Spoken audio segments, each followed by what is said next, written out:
joining us today to discuss the fiscal year 2027 budget request for the Department of Energy. I would like to take a moment to express my deep appreciation for your continued partnership over the last 14 months. Your commitment to maintaining strong lines of communication has been invaluable, and I look forward to continuing to work closely with you as we develop the fiscal year 2027 bill. Mr. Secretary, the department has continued at an aggressive pace under the Trump administration, and the past year has demonstrated the department's clear commitment to furthering American energy abundance. In the fiscal year 2027 budget request, the administration continues to prioritize expanding domestic energy production, strengthening technological leadership, and enhancing national security, work that is essential to maintaining America's competitiveness. I'm encouraged by the department's continued focus on critical research areas, including high performance computing, artificial intelligence, quantum information science, nuclear energy, and critical minerals.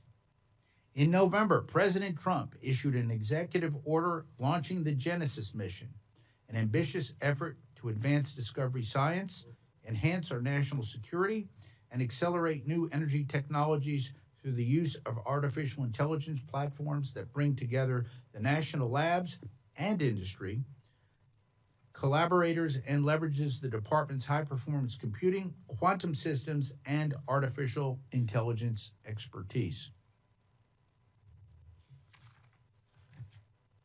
I look forward to hearing more about the department's plans to further this initiative, while also ensuring that these investments do not come at the expense of the Department of Energy's core scientific discovery mission that is essential to American scientific and technological leadership. As many know, I have long championed an American dominance in energy strategy because affordable, abundant energy benefits every American. However, nuclear energy, it's where my heart is, must remain foundational to that strategy. The administration has appropriately placed nuclear energy at the forefront of its U.S. energy policy, beginning with the 2025 executive orders aimed at accelerating deployment of advanced reactor technologies and expanding domestic nuclear capacity.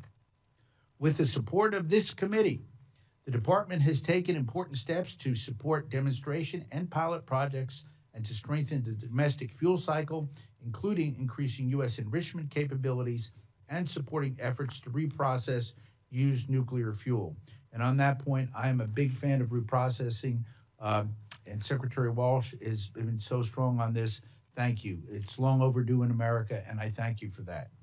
However, additional federal investment is essential to ensure the timely commercialization of these advanced technologies and to establish a secure and resilient domestic nuclear fuel supply chain.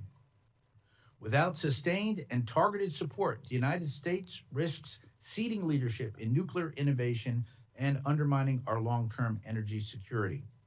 I'm pleased to see that the budget request continues to prioritize funding for our nation's nuclear deterrent, proposing an increase of 29% to the National Nuclear Security Administration. Another side note, thank you for Brandon Williams, our former colleague and a great administrator. The fiscal 2027 request continues strong investments in sustaining and modernizing the stockpile, recapitalization, production infrastructure, and maintaining the scientific tools and workforce to uphold the strength of our nuclear deterrent. Communist China, their nuclear buildup, Russia's continued aggression, and the war in the Persian Gulf underscore how rapidly the global security environment is shifting. And our nuclear deterrent remains indispensable to the United States national defense.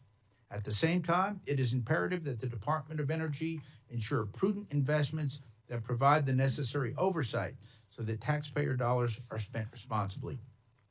Secretary Wright, thank you again for being here today. I look forward to working with you and my colleagues to develop a fiscally responsible bill that will strengthen our national security and advance American energy dominance. I will now turn to my ranking member, my colleague, Ms. Kaptur, for her opening statement. Ms. Kaptur. Thank you, Mr. Chairman. Good afternoon, and Thank you all for joining us.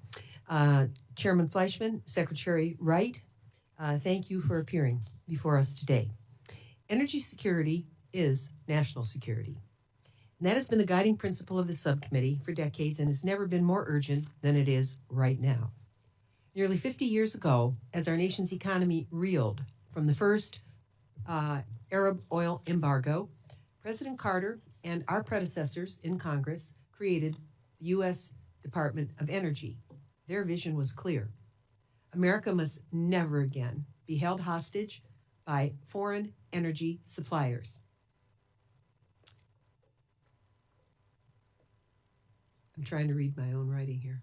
Okay, with steadfast bipartisan commitment, our nation has made remarkable progress. U.S. crude oil production has grown from about 9.6 million barrels per day in 1970 to 13.6 million last year. We are a net petroleum exporter, and yet somehow American households are still at the mercy of global energy markets and prices. Energy bills are doubling, and gas prices have risen $1 or more per gallon. Diesel fuel is emptying the pockets of our transport industries. It's a really serious problem. I come from a major distribution hub. When Russia invaded Ukraine, oil prices spiked worldwide. We see it again right now as President Trump's invasion of Iran has sent energy prices soaring for American consumers. Since the war began in late February, gas prices have jumped more than $1 a gallon, and the national average hit $4.12 this week. The gasoline price spike in March was the largest single month increase on record. Families are paying $10 to $20 more every time they fill their tanks, and the Energy Information Administration says prices may not return to pre-conflict levels until 2027. As we've seen repeatedly, when gas prices rose in 1956, 1973, 1978, 1990, and 2008, for example, our nation endures deep economic downturns. How can prices be going up when we are pumping more oil, engines are more efficient, and we've brought on massive natural gas supplies to add to our energy portfolio? Why? Now our constituents are enduring the largest global oil supply disruption in history, exceeding that of the Arab oil embargo in the 1970s that prompted a strong policy response from the United States. We must again rise to the new occasion, and I know everyone here cares about that as well. It is not just gasoline. Electricity prices in just my region of Ohio have doubled. Utilities coast to coast have proposed or implemented rate hikes after more than 111 million, affecting 111 million customers, 111. Residential natural gas prices are up 13% since the start of this administration. More than 80 million Americans are struggling to pay their utility bills, yet the president's budget eliminates the Weatherization Assistance Program, impacting the wallets of over hundreds of thousands of households across our nation. I don't think that's such a good idea. And working families in northwestern Ohio, across the Midwest, and in every corner of this country are being squeezed hard at the pump with their electric bills and at the checkout counter. The answer to this crisis is not less energy innovation. It is competitive domestic energy markets and innovation of more efficient power production. Fair pricing and energy independence in perpetuity require we diversify our energy portfolio. No single fuel source, no monopoly, no single conflict, and no single cartel or region can hold the American economy hostage. That is exactly what this department was created to do, and may I observe, your department should play no favorites. We have to have our fingers on all the keys. This budget moves in the opposite direction. The Office of Critical Minerals and Energy Innovation is slashed by $1.9 billion. That's a 63% cut. That's shocking. The Weatherization Assistance Program, which helps low-income families reduce their energy bills, is eliminated entirely. I'd like to know what the substitute is for that. The Office of Science is cut by $1.1 billion, and ARPA-E, which has generated $15 billion in private sector investment, just up from $4 billion in federal funding, is nearly cut in half. These are the foundations of America's future energy innovation, energy security, and energy affordability, and gutting them while families are paying $4 a gallon for gas is unconscionable. Further, this budget proposes to cancel and repurpose nearly $20 billion in infrastructure investment and Jobs Act programs. This will halt critical U.S. energy modernization in manufacturing industries, which I represent so many of what's left in America, and the president says he wants to keep. And further, with farmers and agricultural America facing a really rough year due to tariffs and displaced global markets, why is the administration dawdling with approving year-round E15? And for me, that's not even enough. That isn't very adventuresome. Roughly half the corn and soybeans produced just in my congressional district are now dedicated to renewable fuels. And let me tell you, all across agricultural America, that holds true, and this isn't going to be a good year. We have to do more to help our farmers. Yet the stalled farm bill and year-round E15 authorization for our country await action, while the president extended E15 only temporarily to cover the summer months. Brazil has E60. Technology in our nation can get up to E30. I really don't understand why the administration is punting in such a vital energy sector. Turning to nuclear security, we both, Chairman and I, all of us, support maintaining a safe, secure, and effective nuclear deterrent. Our world is more dangerous, not less, and Russia continues to threaten nuclear escalation as China rapidly expands its arsenal. Iran, North Korea, and other actors collaborate and pose growing risks. Your budget requests $32.8 billion for NNSA, Mr. Secretary, a 29% increase driven by a $7 billion increase for weapons activities. But NNSA is already managing 28 major construction projects worth more than $30 billion. GAO has found that NNSA project cost overruns have more than doubled since 2023, rising to $4.8 billion, and all of us must be good stewards of taxpayer dollars. We can't pour more money into these programs without strong oversight and project management reform. What deeply concerns me is the other side of your ledger, defense, nuclear, nonproliferation, and it's essentially flat. The budget before us cuts up to 26% of the programs that secure nuclear materials and prevent weapons from falling into the wrong hands. Does President Trump, I think President Trump needs to be informed that his budget does exactly that. At a time when nuclear threats are growing, these are exactly the programs we should be strengthening, not cutting. A strong deterrent and the ability to stop adversaries from acquiring nuclear weapons must go hand in hand. If not, there is no security. Mr. Chairman, in conclusion, energy prices are rising, our grid is under strain, and the world is more dangerous, particularly, again, in the oil kingdoms. This is the moment to invest in American energy innovation, not throttle it, or impose higher energy costs on our households. This is the moment of disciplined reinvestment. We must modernize commercial nuclear power plants with real accountability, new technology, not blank checks. And that is why last week I was so very grateful, along with the Department of Energy, to announce the award by the department to the Great Lakes region, which will produce 1/3, and already does, of our nation's nuclear power. We just got to do it in a modern way, with no more major mistakes, none. Nuclear reactor safety and workforce development are paramount in a region where nuclear mismanagement harmed the reputation of a technology advanced by our outstanding nuclear Navy. This is the moment to strengthen every tool we have for nuclear safety and to prevent nuclear threats, not to hollow out these programs. Thank you for your attention, and I look forward to hearing the Secretary and to the discussion ahead. Thank you, Ms. Capter. I will now turn to the distinguished ranking member for the full committee, Ms. DeLauro, for her opening statement. Thank you very much, Mr. Chairman and Ranking Member Capter.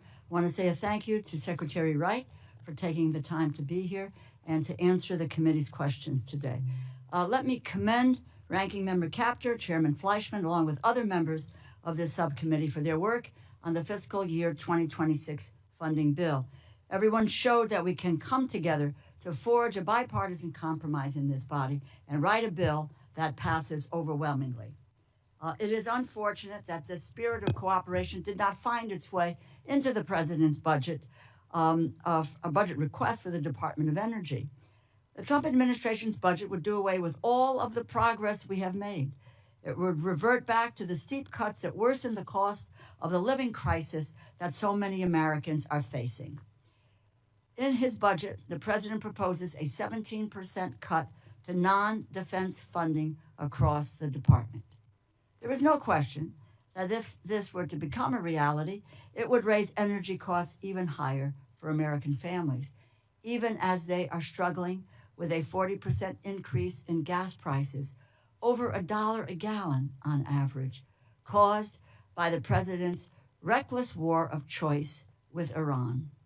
And just the other day, the president admitted with indifference that the price of gas will likely get even higher. Instead of taking any meaningful steps to bring down the soaring cost of living caused by this administration's policy, the president's budget makes the problem worse. It proposes a nearly $2 billion cut to the new Office of Critical Minerals and Energy Innovation, which promotes energy efficiency, supports clean energy development, and improves our energy supply chains. All of these things make energy more affordable for American families. But instead of investing in these programs, the Trump administration's plan is to take a hatchet to them. They even propose eliminating the Weatherization Assistance Program entirely. This is a program that helps families afford improvements to their homes to reduce energy wasted by poor insulation or drafty windows. It is a program that saves households who participate in it nearly $400 a year on average. I guess this administration does not believe American families need that money. $400 a year on average.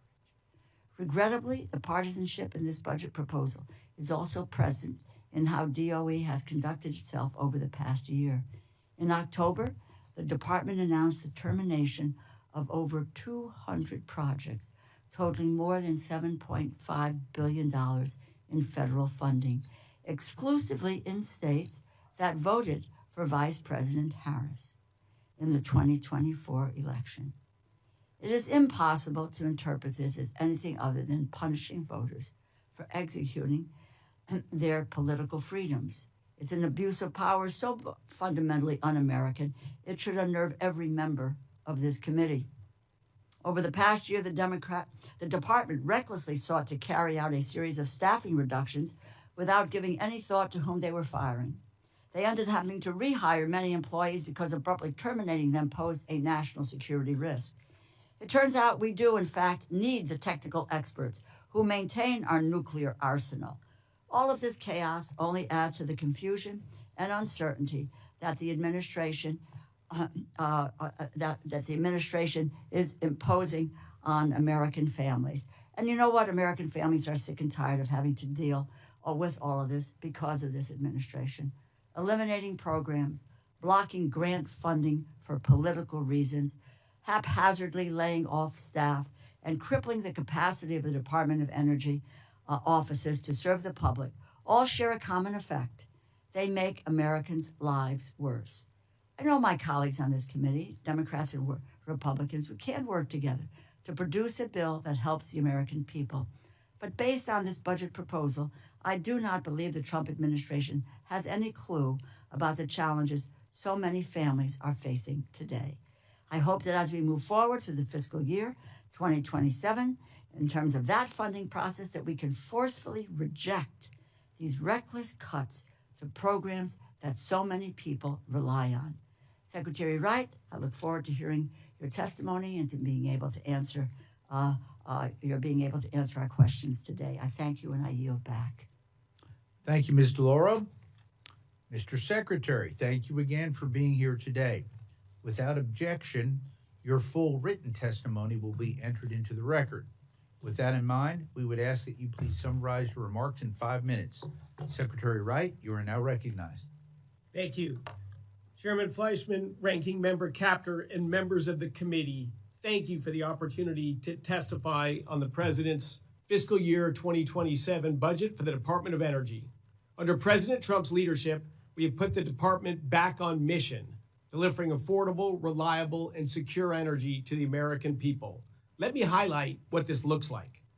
We have taken decisive steps to restore grid reliability. Using emergency authorities under Section 202C of the Federal Power Act, we kept critical baseload generation online after DOE analysis warned outage risk could increase by up to 100-fold by 2030 due to supply shortfalls if we had continued on the previous trajectory. This action and the market response to our actions preserved 17 gigawatts of critical dispatchable generation for the American people.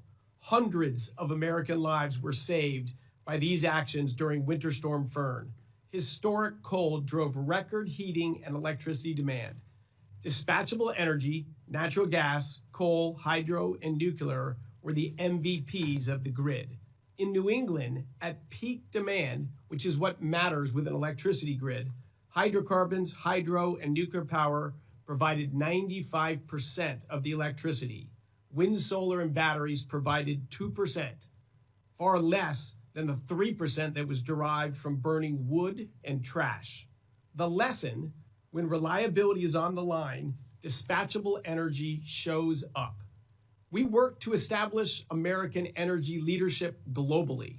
Since President Trump ended the previous administration's reckless LNG export approval ban, the department has approved more than 19 billion cubic feet a day of new export authorizations, which is more than America's entire capacity upon inauguration last January. This is a win for America, a win for our allies, a win for global energy security, and a blow to our adversaries. We're advancing national security at home and abroad. From day one, President Trump has focused on delivering prosperity at home and peace abroad. Occasionally, national security is anchored. Occasionally, power must be projected to create long-term peace. American national security is anchored by our nuclear deterrent. DOE's National Nuclear Security Administration is honored by this mission to ensure a safe, secure, and effective deterrent against new and evolving threats. Today, NNSA is delivering more new weapons, 7 warhead modernization programs simultaneously, and plutonium pits than at any time since the Cold War. We are driving a nuclear renaissance. Our efforts span next-generation reactor pilot programs, reestablishing American nuclear enrichment capacity and domestic nuclear fuel fabrication, reprocessing of spent fuel, and a pathway to spent fuel permanent storage. I am proud to share that we will have multiple advanced reactor prototypes critical by Americans' 250th birthday. We are driving hard to meet President Trump's goal of quadrupling nuclear capacity to 400 gigawatts by 2050. This ensures nuclear energy will play a central role in powering America's reindustrialization and leadership in AI. Our budget request reaffirms our commitment to cleaning up nuclear waste in communities that carried the weight of America's earliest nuclear programs. We are bringing professional management and innovation to enhance cleanup efforts while seeking to redevelop cleaned up sites like Portsmouth, Paducah, Hanford, and others. We launched the Genesis mission to bring AI's immense promise to scientific and technological innovation. In our nation's history, there have been 2 great scientific mobilizations, the World War II Manhattan Project and the Apollo space program. The Genesis mission is the third. Genesis mission is focused on the most difficult scientific challenges of our time: quantum computing, fusion energy, advanced materials development, and human health. We are partnering where industry alone cannot go, tackling long-term challenges that require national commitment, bringing together our national laboratories, universities, and industry to accelerate scientific discovery. We are winning the AI race and lowering energy costs. By leveraging department-owned land and assets, we are enabling rapid deployment of large-scale compute capacity through public-private partnerships. We are working closely with industry and communities to ensure these projects adhere to the President's important ratepayer protection pledge to rapidly expand our nation's electricity grid and to reverse the Biden administration's ruinous rise in electricity prices. We are securing critical minerals. We have strategically reorganized the department, consolidating 5 offices into a single office of critical minerals and energy innovation. This creates one hub across DOE, the national labs, and external partners to manage the full supply chain, from mining and processing to magnets and batteries. We have committed $1 billion in existing funding to strengthen domestic supply chains, reduce reliance on foreign adversaries, and reshore American manufacturing. We are restoring fiscal discipline. We inherited a department that prioritized political objectives over energy security. The restructured Office of Energy Dominance Financing is correcting that.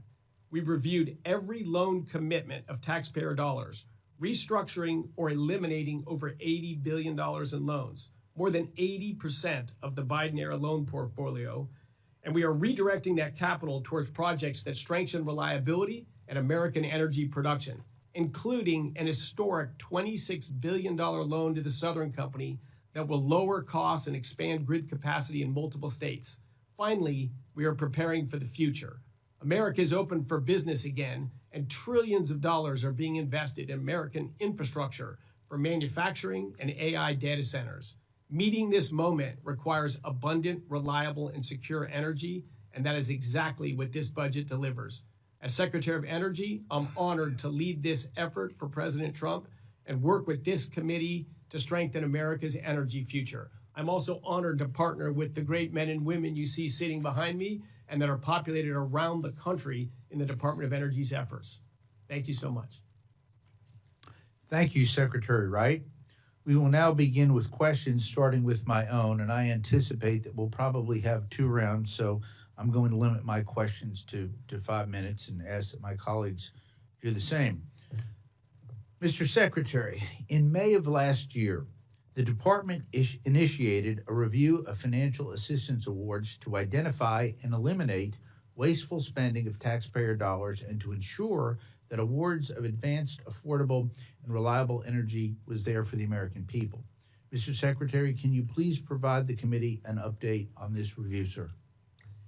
Yes, it was quite an ambitious endeavor. There were over 2,200 projects that were reviewed through a critical lens of what will benefit American taxpayers, most importantly, American ratepayers, American consumers of energy across the country. We were hampered by multiple factors, and I have to call out one. It's the Senate, not the House, but every single Senate-confirmed appointee to the Department of Energy was filibustered for the first time in American history. I did not get a meaningful amount of the leadership of the Department of Energy until late October. We worked all summer long evaluating projects, discussing, debating, pushing back both ways. And then we bring in the leadership of these various departments comes in October. And quite understandably, they all wanted to engage and involve themselves in these critical decisions in the departments they were tapped to lead and to hold. But we re-reviewed 2,200 projects to make those critical decisions of which projects advance the interest of American ratepayers, of American taxpayers, and our national security. Giving the tie to the runner. If a project had a credible way to be helpful, we supported it. We've had hundreds of dialogues with applicants back and forth. Many projects were readjusted to better align. The applicants themselves said, yeah, well, we only put that in because we were told if we did that, we would get money. So we did a rigorous business evaluation, unfortunately, of a lot of projects that didn't even have a business plan or a credible pathway to success. But I am happy to say that effort has finally come to a completion, not as fast as I would have liked, but a number of factors out of my control. But we have finished that effort, and we are keen to move forward with the majority of the projects which did pass, either straight up or through restructuring, and on we go. Thank you for that endeavor on your part and on the part of the entire department. Thank you, sir. Mr. Secretary, in your testimony, in your statement, you talked about the Genesis mission, and I'd like to ask you a couple of questions in my remaining time. In your view, what are the short, medium, and long-term goals of the Genesis mission, and how will the National Lab and industry partners get you there? And then my follow-up question is, what is the single most impactful example of the Genesis mission success that you can describe for each of the Office of Science and NNSA? Wow. Yeah, look, the Genesis mission to me is an opportunity of a lifetime. As I mentioned, this is really the third United States large-scale mobilization of our scientific resources, which is mostly housed in our national labs, but also in our universities and private industry. We hear a lot about giant AI investments for economic improvement, for advancing services, for doing all sorts of tremendous things. But private industry does not think they cannot invest in understanding what dark matter is, or how to understand how plasma instabilities behave, and therefore how to get to viable fusion energy, how to develop new advanced materials. And maybe personally most exciting to me, we can understand at the small protein folding molecular level pathogens and causes of disease in Americans. We can take a number of serious conditions, think cancers that today are death sentences, and turn them into manageable conditions. Literally millions of lives will ultimately be saved by the Genesis mission. This is not an easy mission. This is all 17 national labs. This is taking the data sets from fundamental scientific research, putting them in a fashion where they can be harvested from AI, the minds and innovation within our labs across our universities and in private industry, and focusing on one effort. We have to speed the rate of scientific innovation to better energize our country, to supercharge our ability to deliver healthcare services, to protect and shepherd our nuclear arsenal, and to understand and defend from foes abroad with their capabilities of today and with the capabilities that are going to evolve going forward.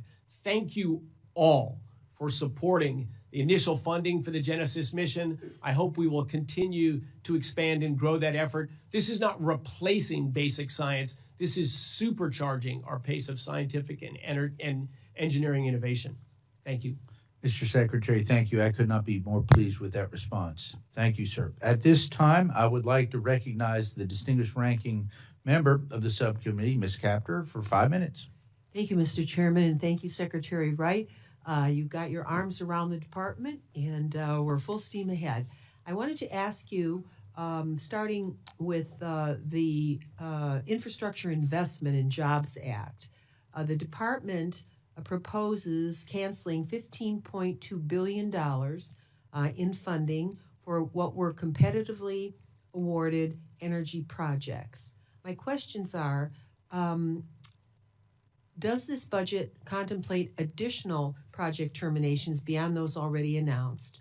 And is there any path to reconsider? Are all projects being reconsidered, particularly, I have to put in a plug here, for Manufacturing America, where energy costs would be saved for companies that truly are in global competition, and energy could make or break the company?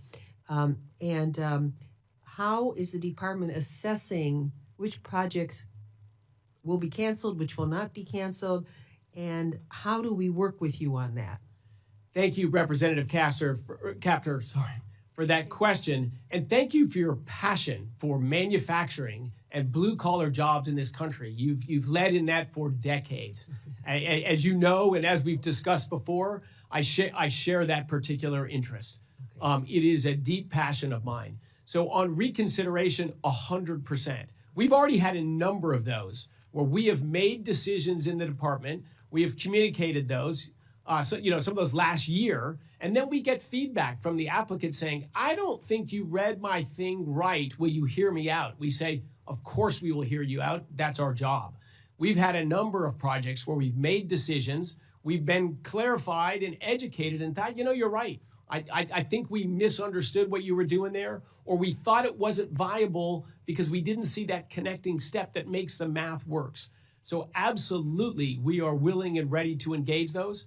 You referenced a lot of the projects or the dollars that we did cancel. Frankly, there were a lot of projects, large in scale, that had no meat on the bones. Hundreds of projects of hundreds of millions of dollars that didn't have a business plan, that would basically just spend the taxpayer money, and we'd have nothing new at the end. We'd have no new factory that stayed open or no new innovation that could have a business based on.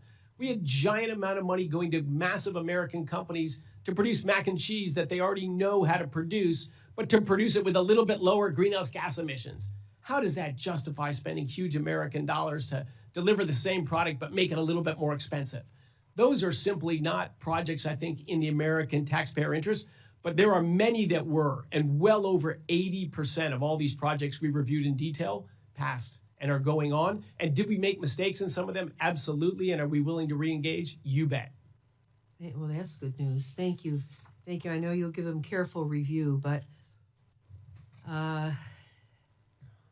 I've just seen so many places close in my career, and I just think where it's possible to advance manufacturing, we should do it in view of the nature of the competition that many of these companies face. So thank you on that. I wanted to go to the nuclear deterrent issue. GAO reported in February that cost overruns on NNSA's 28 major construction projects have more than doubled, rising to $4.8 billion. So the plutonium pit production program is split across 2 sites, and it will likely cost well over $20 billion and still does not have a comprehensive life cycle cost estimate. Could you kind of talk about what specific project management reforms NNSA is implementing, and when will Congress receive a complete life cycle cost estimate for the pit production? Thank you, Representative Capter, for raising that question. It is another serious passion of mine, is our nation's security. NNSA, as you recognize, is more than half of our department. Its management track record over the last decade or two has not been good. Another reason I was particularly frustrated that my minister for NNSA came in late last year, but we have tried to look at that endeavor, how it works, how the management incentives of people, and how to align. If you have X responsibility, but you're not empowered to do the things that are needed to deliver that responsibility, then the responsibility and the empowerment are misaligned. So we have realigned incentives, empowerment, and responsibilities. So basically trying to run it more like a business. And I'm happy to say, I think we're seeing rapid progress there. The pit production at Los Alamos has ramped up rapidly. We are both moving out old legacy equipment while actually manufacturing pits. We have people at the second site that you referenced that's going to be at Savannah River. Don't wait till we get that done. Come on out to Los Alamos and work with us in pit production today and developing the new lines and how we're going to manufacture this going forward. I think we're seeing a rapid acceleration in our capacity to build and construct pits, and that will come with a very critical eye to the design of the facility that'll be at Savannah River for pit production. We're learning because we're producing pits again for the first time in decades. Maybe the original plan we laid out wasn't ideal. Maybe we can be smarter. Maybe we can be more efficient about that. All right. But you raise a very real question, a big issue. Thank you. Glad you're got both hands on it. Thank you, Ms. Capter. At this time, I would like to recognize my friend, the distinguished chairman of the Interior Subcommittee of Appropriations and a former chair of this committee, and he represents the great Idaho Reservation, my friend and mentor, Mike Simpson.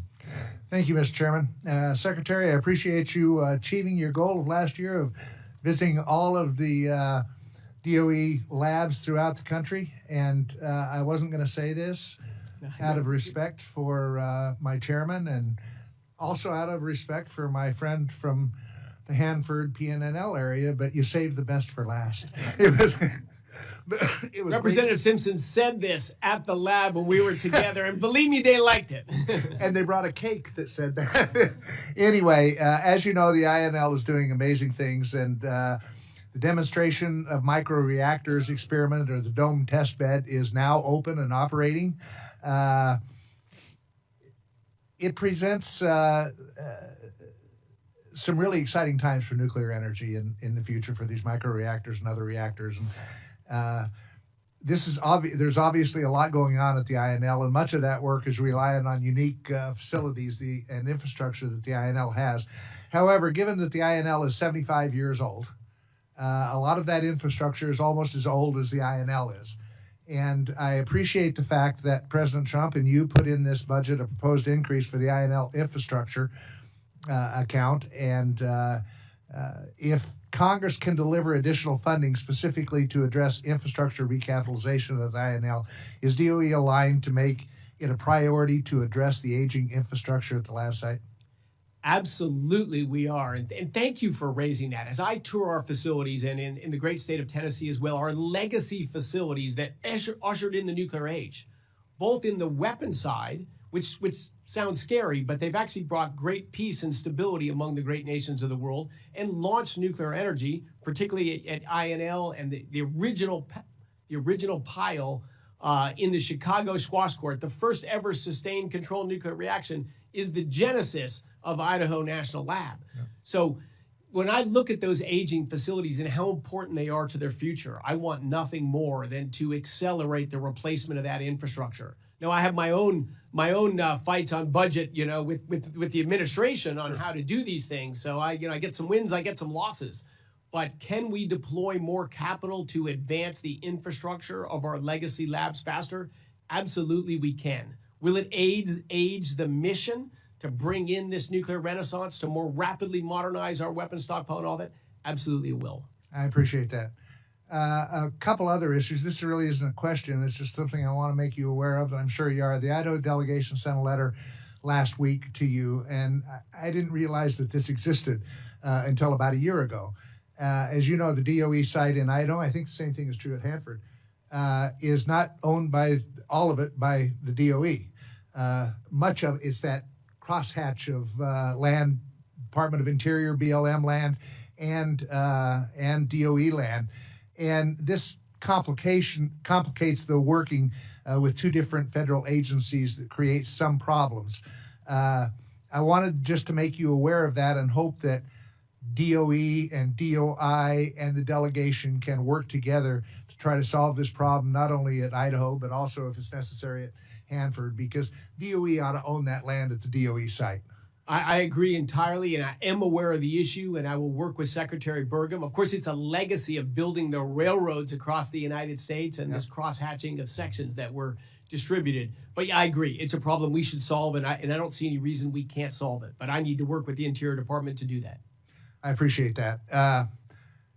One more question. Recent incidents have raised concerns about the presence of unauthorized wireless signals and devices within sensitive and classified spaces across federal facilities, including those under the DOE. Those signals, whether from personal devices, rogue access points, or foreign surveillance tools, pose a risk to national security by creating vulnerabilities for data or unauthorized disclosure. As DOE oversees critical nuclear and energy infrastructure, ensuring strict control over wireless activities inside secure environments is essential. What specific steps is the Department of Energy currently taking to detect, prevent, and mitigate unauthorized wireless devices within classified or sensitive DOE facilities? And does the department maintain a comprehensive real-time capability to monitor and track unauthorized wireless devices and signals in secure spaces? And how are those incidents detected, analyzed, and reported to ensure accountability and continuous improvement? Yeah, so look, again, you raise a huge question. The risk of cyber threats, the risk of devious behavior, even of drones over our sites is growing rapidly. We are aware of it. We have efforts to address it. Do we have a comprehensive plan that I can say is going to work rock solid? No, we don't yet. But that is absolutely a front and center topic for us. And I think we're going to see it across the government, just growing risks of cyber espionage, misbehavior, and we need to get serious, and we need to have a better system to deal with the evolving threats. I've always been worried about a nuclear attack, but I will tell you a cyber attack is more scary than just about anything. Yes. Thank you. Agreed. Thank you, Mr. Simpson. At this time, I'd like to recognize the ranking member of the full committee, Ms. DeLauro, for 5 minutes of questions. Thank you, Mr. Chairman. Secretary Wright, thanks again for coming before us today to discuss the budget request. On October 1st, Secretary, during a government shutdown, your department announced the termination of $7.5 billion in energy awards across more than 200 projects. Those project terminations targeted states that voted for Vice President Harris in the 2024 presidential election. The very next day, you were on CNN and told the American people that this was just a, quote, partial list and that more terminations were coming. You said, and I quote, as this fall goes on, you'll see cancellations in red and blue states, end quote. That was 7 months ago. So effectively, the only projects that have been terminated were targeted at blue states, including two with direct ties to my district in Connecticut, which is a very parochial interest, as you can imagine. And when this was challenged in court, your own department didn't even try to deny it. Department of Education and of Energy and OMB admitted in a legal filing that, and I quote, a primary reason for the selection of which DOE grant termination decisions was included in the October 2025 notice tranche was whether the grantee was located in a blue state, end quote. The district court this January found that this violated the Fifth Amendment's guarantee of equal protection under the law. You did not appeal that ruling. So let me be direct, Secretary. You claimed that the project reviews were not conducted on political grounds. It appears that that was not true. The courts have ruled that targeting blue states is unconstitutional. Your own lawyers have conceded that point. So given that you did not appeal the court's ruling, will you now reverse all remaining blue state terminations that were selected on the same unconstitutional basis? So let me restate again, all of the 2,270 projects we evaluated were not evaluated in any way, shape, or form based on where they were. And the award location is just one address. Most of these awards involve cross-state collaboration. They're getting supplier pieces here. The award could be in one state, and most of the money spent in another state. So this is a broad-based efforts on where these things go, and all of the people that worked on our project review process did not take into account any politics in the evaluation of these projects. I understand what you're saying that, but the district court this January found that this violated the Fifth Amendment's guarantee of equal protection under the law. Your own department didn't try to deny that was the decision, based on the decision that was whether a grantee was located in a blue state. So, Mr. Secretary, your department canceled projects based on the fact that they were located in states that voted for Vice President Harris. And again, your own lawyers conceded the point in court. I'm not making that up. I read you the quotes. Did they lie to the judge? And do we need to look to disbarment procedures for these folks?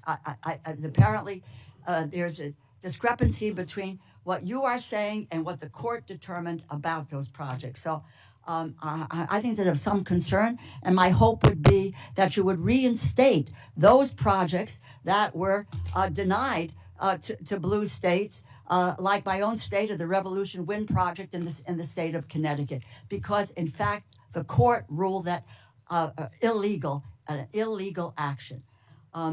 Let me move to another question, which has to do with energy rebates. The administration is not just driving up the cost of gas. It's using spending freezes, grant cancellations to attack clean energy projects, attacking federal programs that are aimed directly at helping families address rising utility bills. In addition to proposing the elimination of the low-income home energy assistance program, quite honestly, that's really mindless. Lie heap. A program which we addressed that through another subcommittee. The budget proposes to cut major energy assistance programs at the Department of Energy. Through the Inflation Reduction Act, Democrats in Congress provided $8 billion to DOE for the Home Energy Rebates Program. Program puts money directly back in the hands of America's households. The rebates help consumers save money on home improvements, on those projects that can lower energy bills by providing up to $14,000 per household in rebates. Estimated that the programs will save households up to $1 billion per year on energy bills and support over 50,000 U.S. jobs. DOE has stalled on implementing these programs for well over a year already. You could be saving households money. We're in the midst of a cost of living crisis in the United States. Whether the administration or the president believes it says affordability is a hoax. It is not a hoax. It is a reality. Start to talk to real people and what's going on in their lives. So what is the timing for releasing the funds for the home energy whole house rebates program and for the high efficiency electric home rebates program? Those are being worked, and I think in the near future. What does that mean, the near future? Is it 3 weeks, next month, 6 months? What's the near future? Probably more in the few weeks department. But look, this is not as black and white as you represent it. You know, with all due respect, I have been in the energy poverty, and in fact, I've worked with the LAHEAP program as a private citizen from a decade in the past. So no administration has focused more on energy affordability than this Trump administration. No administration even close. In fact, the Biden administration spent a massive amount of money to elevate the price of electricity, to elevate the price of gasoline, diesel, home heating. Every energy source was driven up, and they spent money to drive it up. We're trying to do the opposite. We're releasing market forces to drive energy prices down. Excuse me, Mr. Secretary, because I'm over time, and I'm mindful of the generosity of the chair, but he's not going to be that more generous with me. Let me just say that really is. I don't know what you're telling me. We're looking at gasoline prices go through the roof. In the state of Connecticut, it's $4 plus now, $6 in the state of California. You're talking about energy efficiency. This is an administration that decided on a war of choice in Iran and driving up these costs. I don't know if anybody thought about the consequences. And I would just ask you, because this is your world, did you provide any information prior to February 28th regarding how potential strikes against Iran would impact global energy prices? And what are you doing to address the price impacts?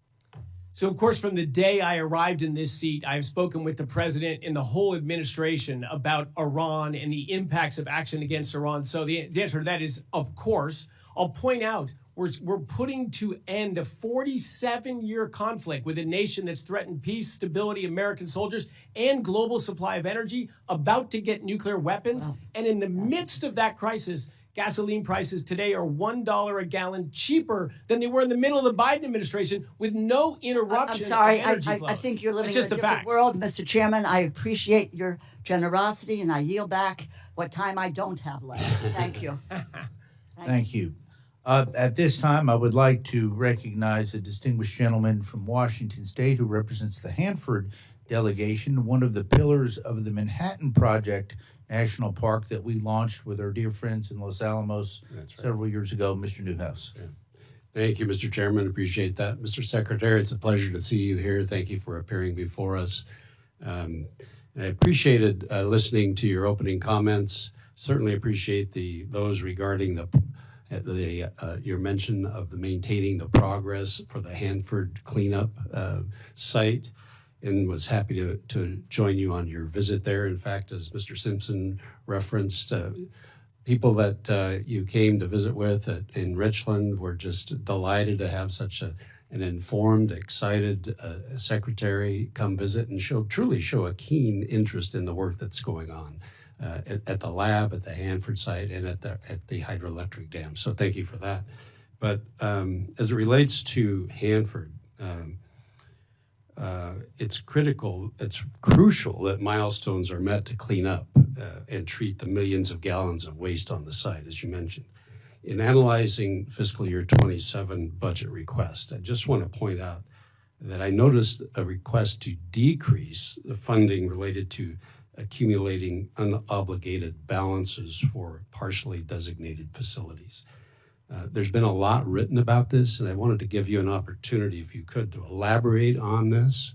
And would this request in any way decrease the effect of the low activity waste facility? So thank you for that question, Representative Newhouse. And it would not at all impact the operations of that waste facility, which, as you were there, we were excited to get that facility up and running. It is absolutely critical that we move forward as fast as we can in cleaning up the largest legacy waste cleanup project of the United States, World War II and Cold War efforts that are in your district and that are in Hanford.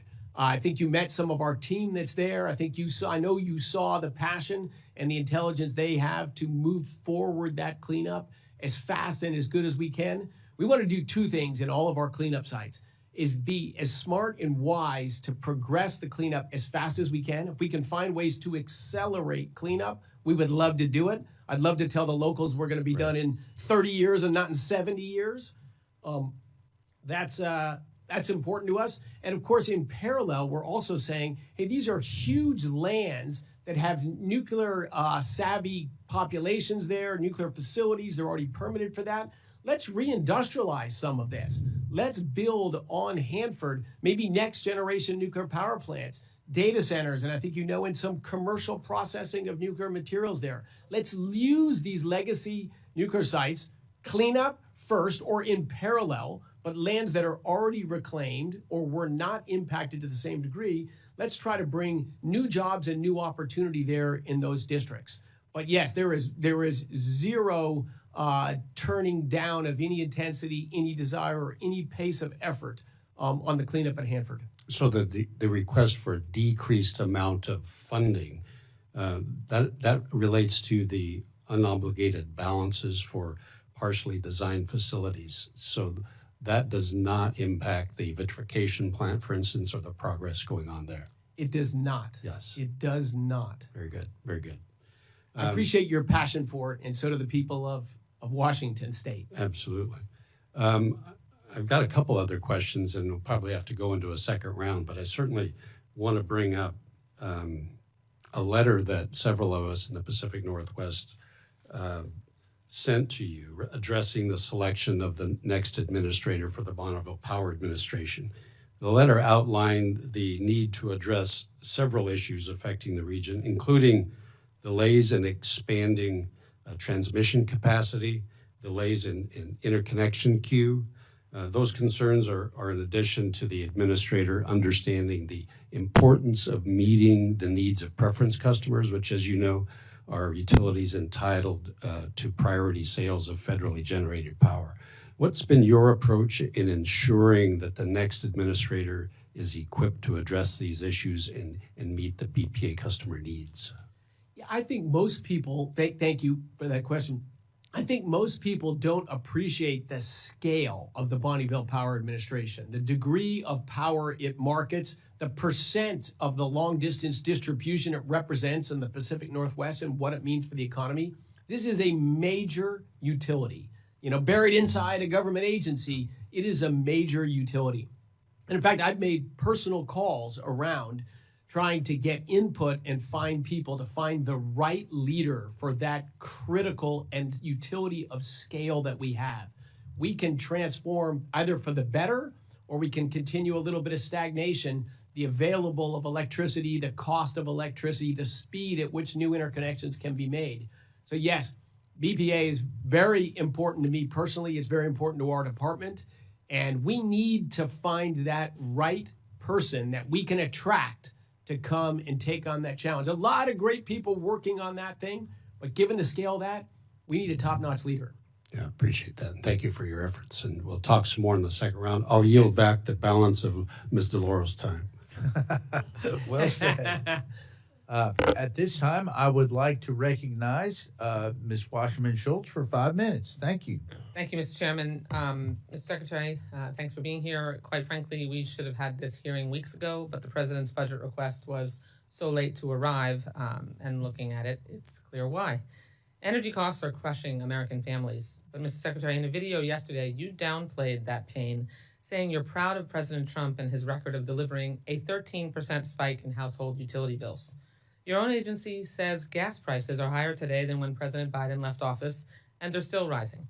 I was hopeful that your department budget request would target these skyrocketing energy costs Americans face, but this request fails miserably and just continues the pain that this White House continues to inflict on my constituents.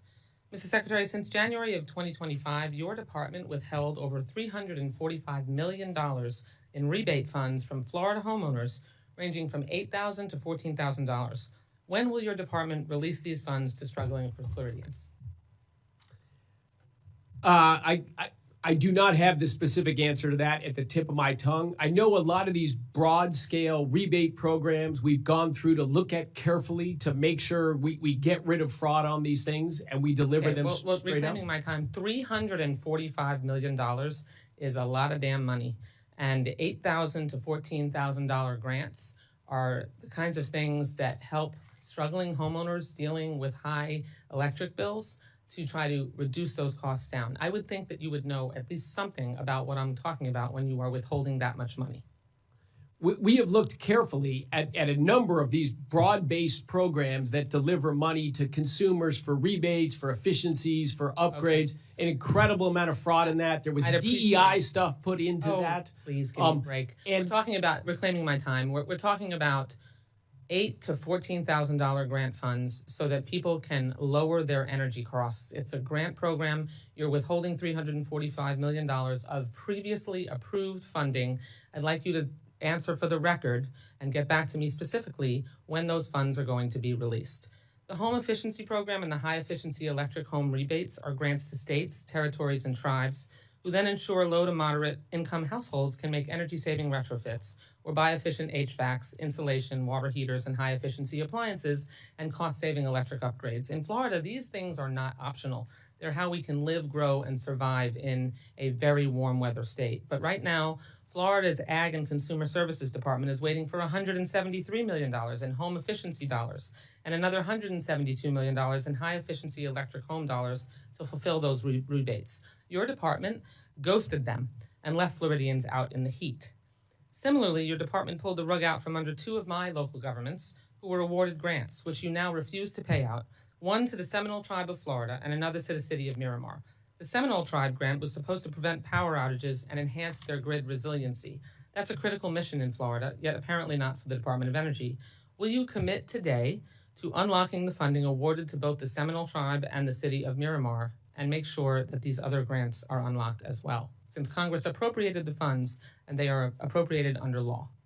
Of course, we follow the law. We look at all of our projects and deploy funds that are legally obligated, but we look at them carefully. I hear your sort of smug dismissal of our concern for energy costs and energy reliability. Mr. Secretary, it's entirely hundreds, unjustified. You're claiming my time. It's hundreds of millions of dollars, which amount to small grants that make a big difference in the lives of the average Floridian, the average homeowner, and organizations that want to lower their electric bills.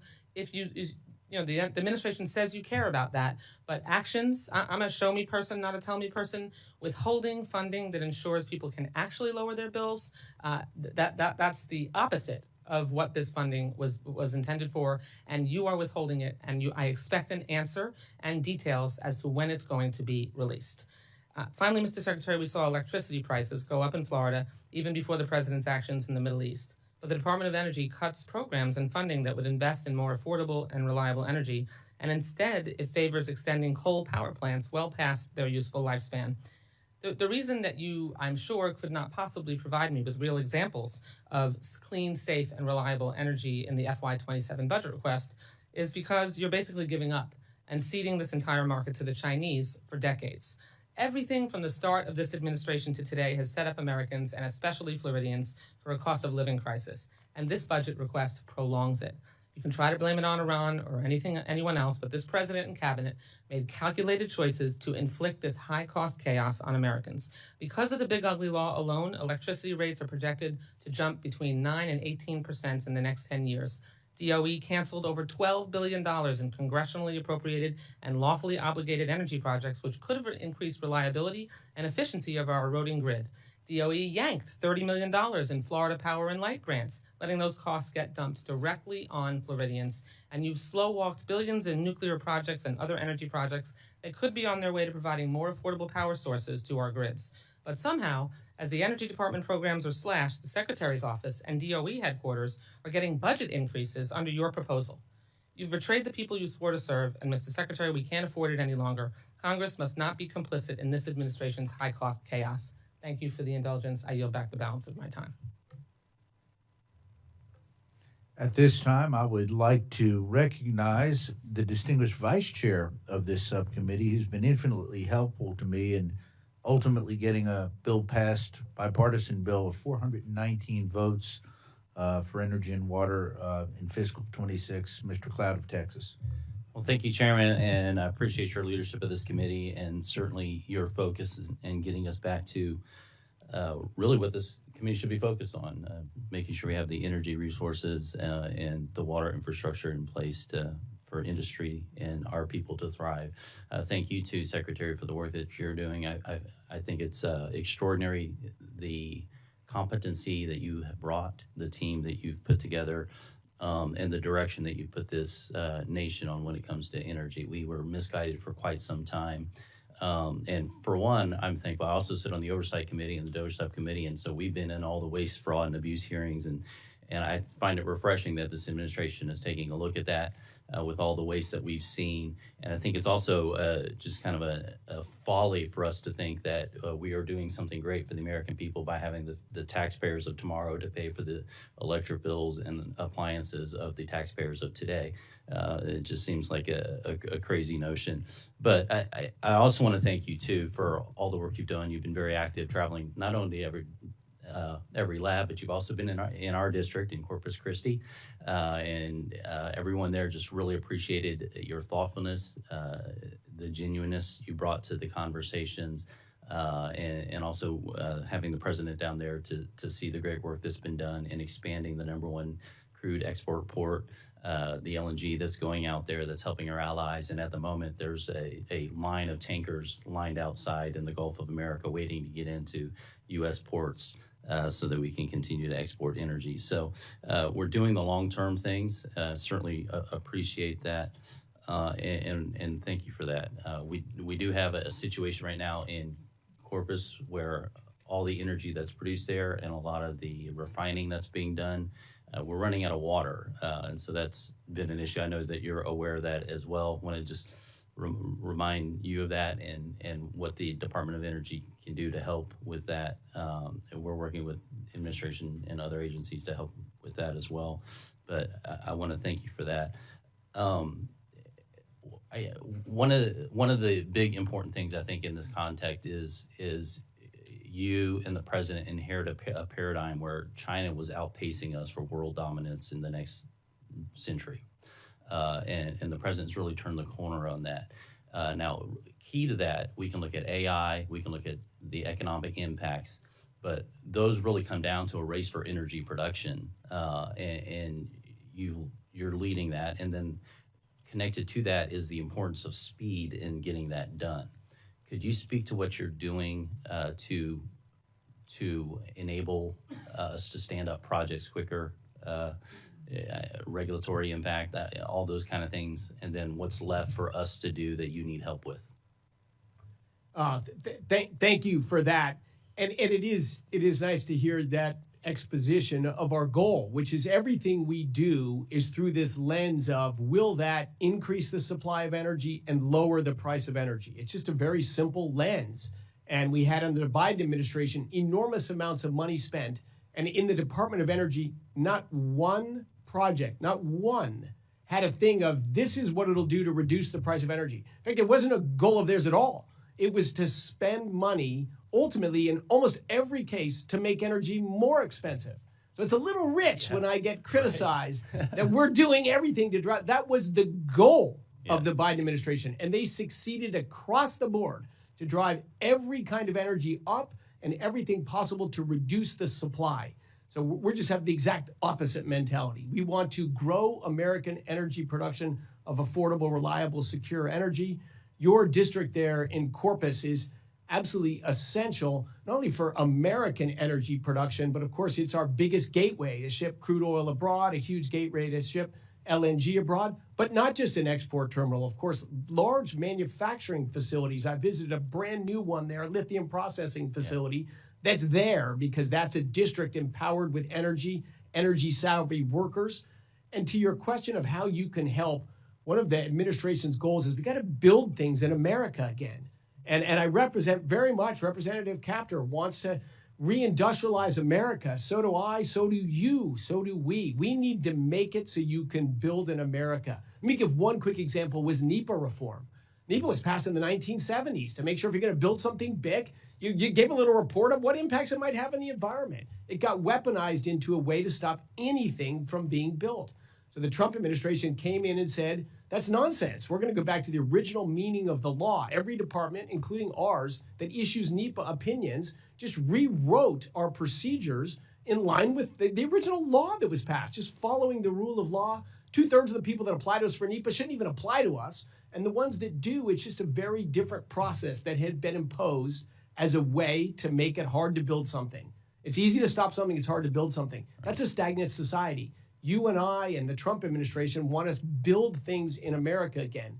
So we're doing everything we can in the administration. But I think if we can get serious permitting reform that addresses 401c water permits as well, so that we can make it easy to build whatever businesses want to build. We're not going to tell people what to build, but make it easy. Still responsible and careful. It's not like we're going to be reckless, but we have to be able to build things in America again. I know you and I share that desire. You've delivered it in your district, but we need the rest of the country to be able to build big projects like you've done. And I think Congress has a critical role to play in that. I thank the Vice Chairman for his questions. Yes. At this time, I would like to recognize my distinguished friend and colleague from California, my co-chair, Mr. Secretary, from the Spent Nuclear Fuel Caucus. As you know, I chair 8 caucuses. Mr. Levin has worked so hard with me on that joint endeavor. So, Mr. Levin, you're recognized for 5 minutes. Well, I thank the chairman. It's a great segue, Mr. Chairman, and I thank you, Mr. Secretary, for being here again. I do want to focus on spent nuclear fuel. I represent a beautiful part of Southern California, including the San Onofre Nuclear Generating Station, and we've been heavily engaged in this for a very long time. I'm so pleased to have my friend Chairman Fleischman as a partner in this effort. Last year, when you came before the committee, we discussed how DOE has racked up a lot, billions and billions of dollars of liabilities since the 90s for the decades-long failure to address the back end of the nuclear fuel cycle. And just an update from last year, the fiscal 25 audit of the Nuclear Waste Fund found that the total liability for spent fuel is $56.5 billion. And in fiscal 25 alone, taxpayers paid over $3 million per day. That's extraordinary due to the lack of a workable solution. And by comparison, about $15 billion was spent on Yucca Mountain. So the often underappreciated reality is that the government will spend nearly 4 times as much money simply because it tried to select a location for nuclear waste without taking into account all the challenges of the Yucca project and taking into account the communities where the waste would be stored. I'm glad that this administration is turning the page on this and focusing on developing projects collaboratively with states so we can finally get this liability under control.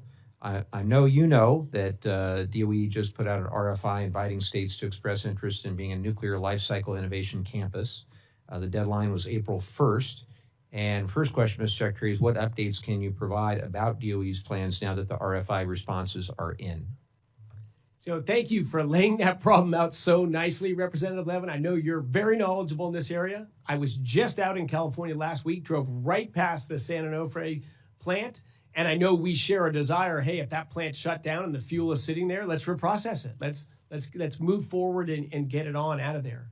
So the short summary of the Nuclear Life Cycle Innovation Campus process has just been tremendous interest. I think I will break news here. 28 states responded to our thing. Are you interested in hosting a Nuclear Life Cycle Innovation Campus? And again, as I think you said nicely, if you tell people we're going to impose it on you, the citizens of Nevada, and it's going to be here, it's just a very different level of receptivity than the approach, as you pointed out, that we've taken, which is who's interested? Here's what would be involved. And one of the things that would be involved is permanent disposal of, after reprocessing, of the material that's not usable and needs to be stored a long time. Perfect. But, we would have fuel reprocessing there, fuel enrichment there. I suspect fuel fabrication and probably reactors and things would build around these nuclear innovation campuses because the expertise would be there, the license would be there, the land would be there. So I'm very excited about that. I am as well. A couple questions about it. One is, do you think we're going to need to amend the Nuclear Waste Policy Act to realize the vision of these campuses? Because if so, we better get working on it. And yeah, the short answer to that is I don't know. I think it is possible that we will need to. And as we get more clarity, we need to work with you and others in Congress about how to do that. And you in particular, given your expertise and knowledge in this area. We'd be eager to do that. And related to that is how do we ensure that the campuses, to the extent they have storage, are allowing the government to finally meet the contractual obligations that we talked about a second ago, with a priority for the permanently shut down sites, not just San Onofre, but like San Onofre? Yes, absolutely. You laid out that problem. It's growing, it's expanding. It's not going to go away if we just ignore it. I can say the same thing about the Iranian situation. Just ignoring Iran does not end that problem. But the same is true with this nuclear waste problem. And if we want a nuclear future in our country, we simply have to fix this problem. But I believe it is fixable. We're very excited to work with you on it. And in speaking to a lot of experts about it, one of the things that you hear is that creating a single purpose organization is needed to manage spent fuel. You have a lot on your plate, and it's difficult to balance all the competing priorities. And then, of course, there's the cycles of politics and so forth. And I wanted to get your thoughts. We have legislation, it's bipartisan, with Representative Pfluger from Texas, called the Nuclear Waste Administration Act, to create a sole purpose entity. I know we're almost out of time, but I'm curious your thoughts on DOE's capacity to be able to manage this problem long term. I think it's a great question, and I think it's subject for future dialogue. We're trying to figure out who's interested, where can we do it, but now to management and implement that, that might be a very good idea. That might be a very good idea. You're always invited back to our area, and I hope the next time you're there and you don't just drive by, but you stop and we'll visit together, and I'm sure Southern California Edison would love to see you as well, and I appreciate it. I would look forward to that and the dialogue with you when we're at San Onofre together. Thank you, Mr. Secretary. Now yield back. Thank you, Mr. Chairman. Thank you, Mr. Levin. At this time, I'd like to acknowledge my friend and colleague from the great state of Florida, great naval aviator, Mr. Franklin. Thank you, Chairman Fleischman. Thank you, Ranking Member Capter. Thank you, Mr. Secretary. I always enjoy hearing your enthusiasm and the results that you all are getting and what can happen when we get out of the way and let people do things as they should be done. But I was especially thrilled to hear you make the comment earlier about gas prices, even though they're where we don't want them today. Could you just repeat that again on where we are today compared to where they were under the previous administration? We agree. We want gasoline prices back down where they were, but they're just over $4 a gallon today in the middle of solving a 47-year conflict. And they're roughly $1 a gallon cheaper than they were 4 years ago in the middle of the Biden administration, with no interruption in flows of global oil and gas. Well, thank you for that. I was out in California a little while back now, about 2 years ago now, and rented a car, and I was kind of surprised that my only option available was an electric vehicle at the time. And they told me that if you want to get a combustion vehicle, you have to get here in the morning because those are what the customers prefer. And they're gone by the middle of the day. But I was really shocked by how expensive gas is. And I'm from Florida, and I'm not accustomed to California prices. Why is gas so expensive in California? I looked through a nice analysis done by a group within California, and by their estimate, 55% of the price of gasoline in California is a choice of politicians. They have the biggest gas tax, so that's a slice of it, but that's only 10% or so of it. They have these requirements on a special blend. Only this blend can be made in California. That's tough when you want to build a product at scale and you have only California marketplace for this very expensive blend. It started with the reasonable idea of we're going to lower emissions and pollutions. I've been very proud through my lifetime. I grew up in Denver. Air quality in Denver has just improved massively as we've gone to cleaner burning technologies and engines, cleaner fuels and all that. So there's a reasonable trend there, but California has just gone way past the reasonableness and just made it so ruinous that they drove it to be expensive. Why are the refineries all leaving? It's down to a couple of refineries. Is that correct? That's driving part of the problem. It is another part of it. 2 refinery closures this year, one that's already happened and one that's been announced and is soon to close. I'm actually very worried about that because if you look at California, our greatest military assets, and thank you for your service to our country, the greatest concentration or number of military bases and military assets of any state in the country is in California. California gets over 60% of its oil imported from overseas, and its number one supplier was Iraq.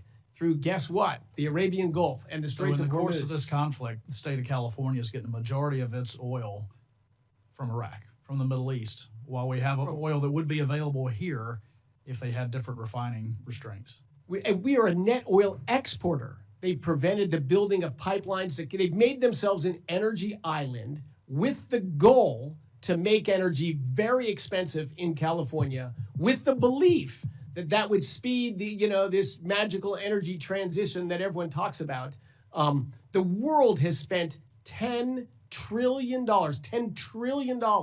on wind, solar, and batteries over the last 20 years, and it's less than 3% of total global primary energy. I worked in solar energy. I'm all for new energy technologies, but it has been the greatest malinvestment in human history. California, to think of your state, California had a little, maybe 10%, 15% more expensive electricity than Florida 20 years ago. Today, its electricity prices are more than double the state of Florida, and Florida produces 20% more electricity than California. They've just done everything wrong on energy policy. The Biden administration wanted to take that national, and what was the net result in California? I lived in California for a long time, this very wealthy, everything going for its state has the highest adjusted poverty rate of any state in the country. You get energy policy wrong, you get everything wrong. Briefly, my colleague from Florida had mentioned that in her perception, your department is slow walking nuclear projects. Is that true? I met with folks from the nuclear industry this morning, and that did not jive with what they were sharing with me. No, I'm not even sure. I did hear that, and yeah, of course that's we built 2 nuclear power plants in this country in the last several decades. We will have at least a dozen under construction during this administration, and in fact, we have 4 or 5 test demo reactors under construction today. So together, we are going to get nuclear energy back rolling again and back advancing. But it takes common sense. It takes pro-energy policies. Facts are very inconvenient things at times. But thank you, Mr. Secretary and Chairman. I yield back. Thank you, Representative. Thank you, Mr. Franklin. At this time, I'd like to recognize the distinguished chair of the Western Caucus, Ms. Malloy, for 5 minutes. Thank you, Mr. Chair. Mr. Secretary, I appreciate you being here today. I had 3 things I wanted to talk to you about, and the first one was permitting reform. My colleague, Mr. Cloud, did such a good job getting you to talk about that. I'm going to skip that one. So if we have time, I want to cover geothermal energy and uranium reserve. So geothermal energy is pretty important in Utah. We have important geothermal research sites, and a lot of it's in the West Desert in my district.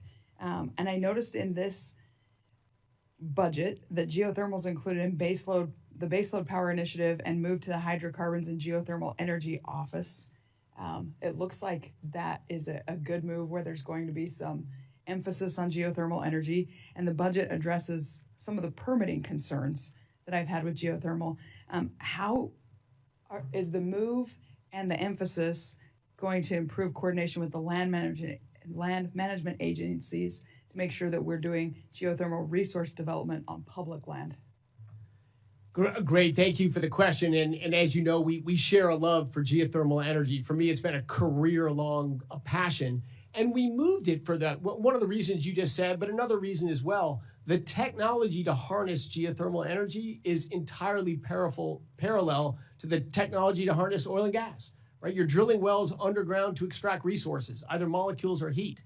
It's the same technologies, the same kind of permitting needs to be done. What's held geothermal back in this is most all oil and gas drilling is on private lands and state lands. Why? Because it is a nightmare to deal with the federal government, and the Biden administration did everything possible to stop the permitting of doing anything on federal land.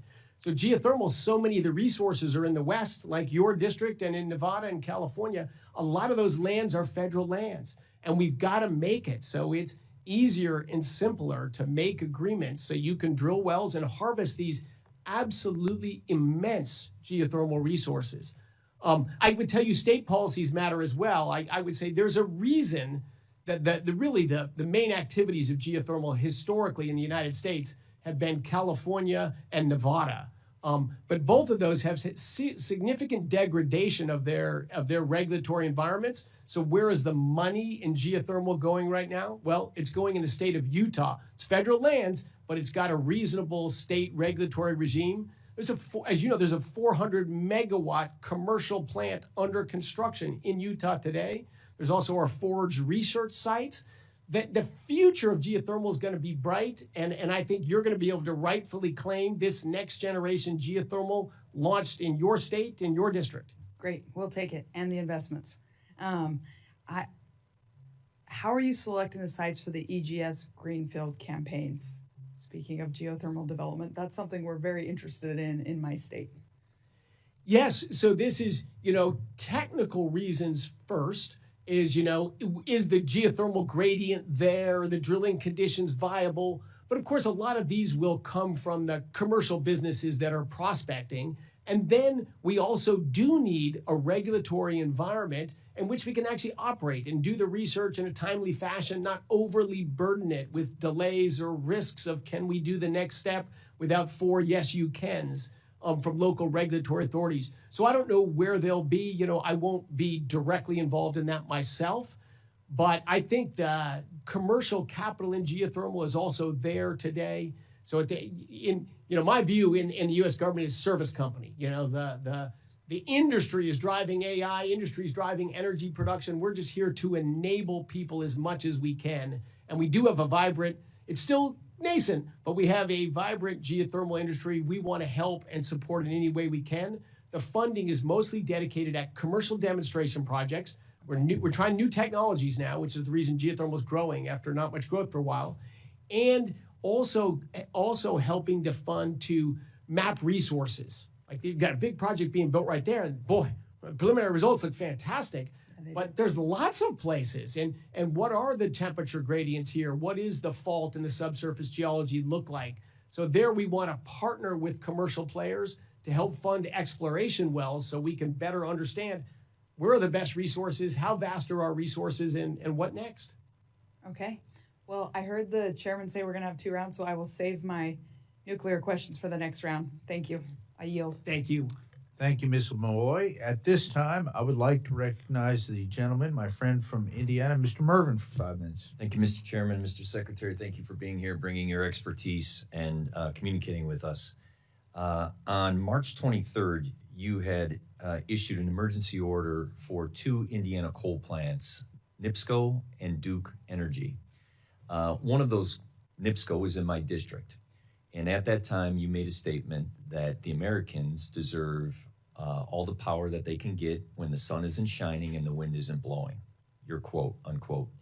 Ultimately, my district and my residents of Northwest Indiana are paying the highest energy rates in all of the country. And that specifically, a third party generated a news report saying it would cost NIPSCO $100 million in order to put that coal plant back online. My question to you is, because you just said, if you get energy policy wrong, you get everything wrong. Please communicate to my residents in Northwest Indiana how forcing a coal plant to stay open when a utility chose in 2019 to close it, now the ratepayers have to pay the infrastructure in order to make that useful in my district as they are being crushed and devastated currently. And you had mentioned domestic manufacturing. Northwest Indiana is the top steel producing region in the country. Those utility rates go into the cost of steel, which go into the cost of everything we produce. Please explain why that forced emergency order is benefiting the people who are getting crushed by those policies. You bet. So first of all, thank you for the question, Representative Mervin.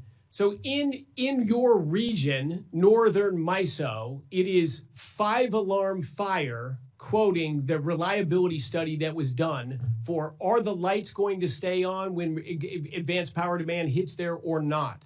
So I received What do you mean by advanced power?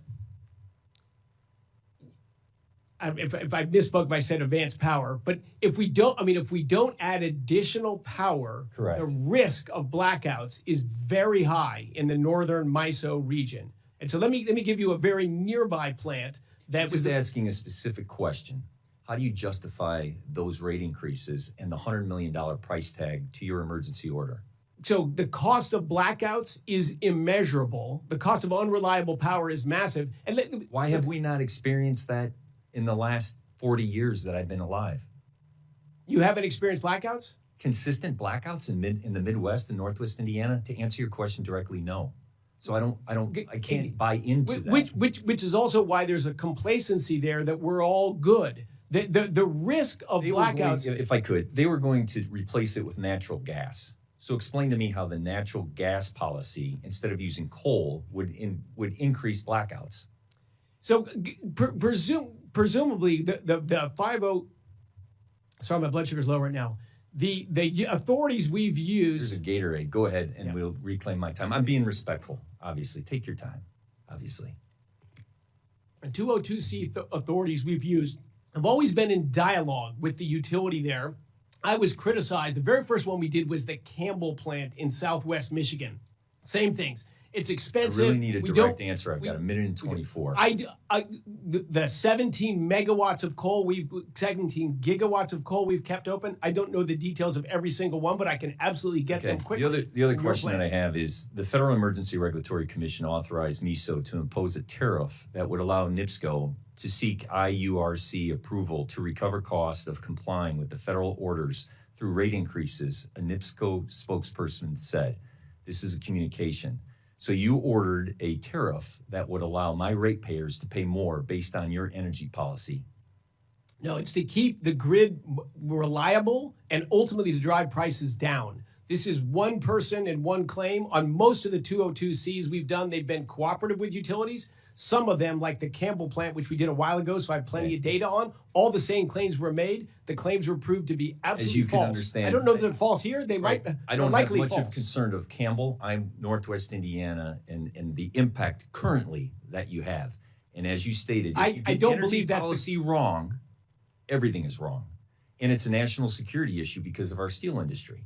So what I'm asking for in my time is to reconsider to consider the impact that your policies have on my ratepayers going forward. You instituted a MISO that allows the Indiana Utility Regulatory Commission to impose a tariff that would have the ratepayers cover the cost of the infrastructure to increase the coal-fired generating plant that they closed.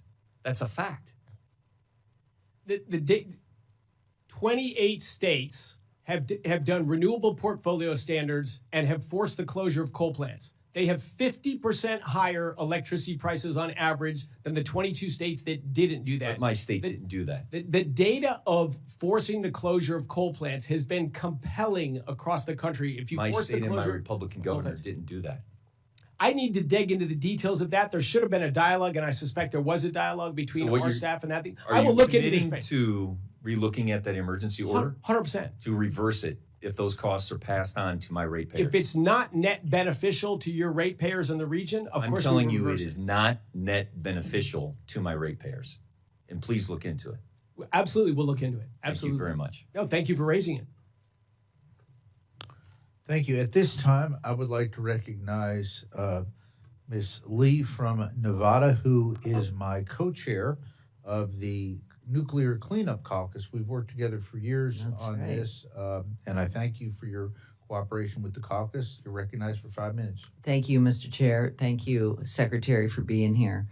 My first question, last year you acknowledged publicly, plainly, and to the point that the people of Nevada are not in favor of Yucca Mountain, and thus President Trump and I do not support Yucca Mountain as a waste repository. So I just want to hear, it's music to my ears, a reaffirmation of that. Yes, none of those facts have changed. President Trump is not in support of Yucca Mountain. And I don't know if you missed our earlier dialogue, but we're searching around for who wants to host waste disposal sites. 28 states responded. We're going to have plenty of opportunities for waste disposal will go. It will go into states that are leaning in and want to do it. Great, thank you. According to the U.S. Energy Information Administration, my state of Nevada leads the nation in solar power potential. I just heard your response to the other gentleman down on the dais, so I understand where you stand on that. But it's now quite clear from both your budget requests as well as your work on the National Energy Dominance Council that you're choosing to prioritize other forms of energy, particularly from fossil fuels like oil and gas. We obviously have different points of view on that, but I'm hoping we can at least see eye to eye on this much. When the Interior Department began insisting last year that every single solar and wind permit process must now be personally approved by the Secretary Burgum, one of the leaders of the center-right Foundation for American Innovation, whose 25th annual gala in Washington featured you as a keynote speaker, responded this way. They said, it's not good. There are lots of ways to encourage certain sources deployment. Sitting on disfavored sources permits is among the worst. So I just wanted to, Secretary, debating on how and where to direct federal funding for different forms of energy. That's one thing. It's certainly in your purview. But surely I hope you can agree with me and the folks at FAI that weaponizing the permitting process itself against solar is a step too far. Yeah, I have been for the deployment of secure, reliable, affordable energy of, I don't care what the source is. I don't have favorite sources and less favorite sources. I just do the math, and it's usually some combination. And of course, Nevada is a very favorable solar state. Yeah. And we to see new solar development. Does solar have a future? Absolutely. And should it be easier to permit and build things? I think I had that dialogue there. I agree with you entirely as well. You know, I completely agree with you. I always say we have so many energy needs in this country that it's an all of the above approach. But what we are seeing in Nevada in particular are solar projects and wind projects that have literally been stopped in their tracks from development, waiting for the personal approval of the Secretary of the Interior. We've gotten some indication that maybe some are going to move forward, maybe some are not. But literally coming from a state with that potential that has the highest per capita solar industry workforce in the country. It's really debilitating to our economy in Nevada. And I would say our governor, Joe Lombardo, has agreed with that and asked for some reprieve from this administration. So I just asked if you'd join me in talking to Secretary Burgum to restore the type of permitting parity in our state that we're talking about to ensure some fair treatment for all forms of energy. Absolutely. Again, I engage with Secretary Burgum a lot, and I will on this issue as well. Great, thank you. And then when you were here last year, or in May of 2025, I had asked you directly about maintaining support for the Department of Energy's Solar Energy Technology Office, and you replied, yes, I think you'll see continued work on solar at the Department of Energy. Yet weeks later, you released your budget seeking to zero out funding to the Solar Energy Technologies Office entirely. And this is something, again, that you're seeking in this year's budget. So how do you square your commitment to this committee last year that you would continue your work in this area, and then with your back-to-back requests that Congress cut literally all funding to the very office that's responsible for doing the bulk of that work? We will continue research in solar. I believe it is consistent with our budget requests. We have a lot of efforts at multiple national labs on pursuing solar technology going forward, and have no plans to change that. Okay, well, your budget request has it zeroed out again. So, which, by the way, Congress has bipartisan rejected both years. So I hope that we can get an amendment adjustment to that. Yeah, we should continue to dialogue and work on that. But yeah, I'm proud of the work our labs are doing and we've done in advancing solar technologies. And there's many applications for solar, some exciting and new applications for solar as well. Great, thank you. I yield.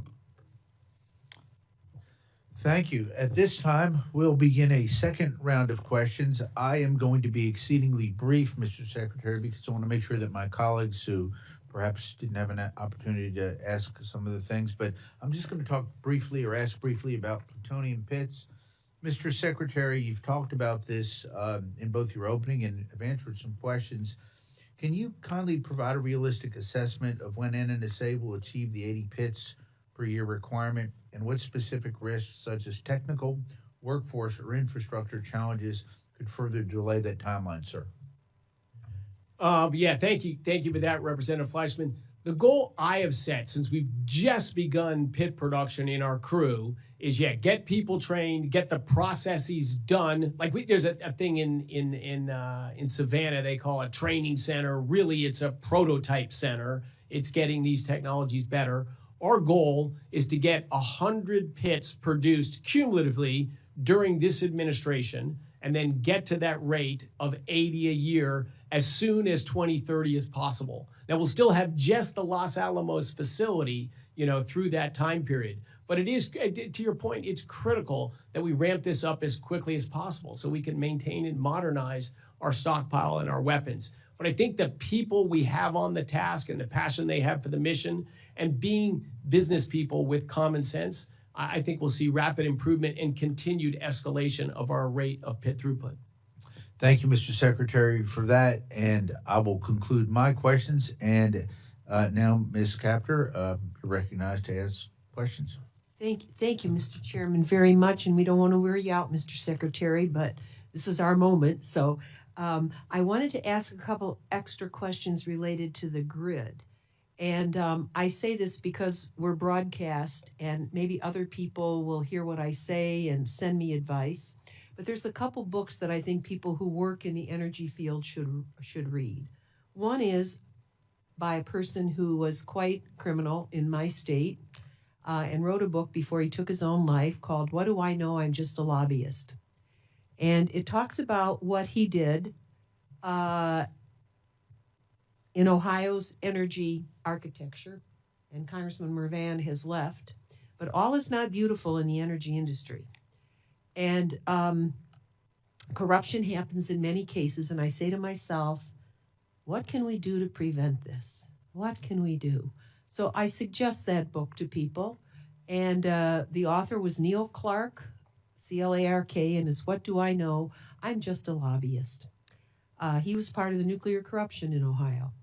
And so the systems we have aren't perfect. Another book I want to recommend is Power Corrupts by Dick Munson, Richard Munson, M-U-N-S-O-N. I recommend those books because whatever we do, we have to prevent what they talk about. And one of the odd things about energy and these prices, because in my region of the country of instrumentalities like PJM in New Jersey, we actually create monopolies. They don't look like monopolies, but they end up having so much power that there's no competition. And so as lawmakers, we say to ourselves, what can we do to help our people have a better energy future, not just in terms of the technology, but the way it's delivered to them? I say this because as with my dear friend from Nevada, Susie Lee, I happen to represent a place that invented the most important domestic solar manufacturer in the country. They couldn't get any capital where I come from because we don't have those rich guys so much living in our area, those venture capitalists. So a great man, a Republican, had an idea. He was a successful businessman, and he worked with glass. And he and his partner in the business developed a thermopane window for cars. He saved lives, including my own, by that thermopane window, and something that happened to me many years ago.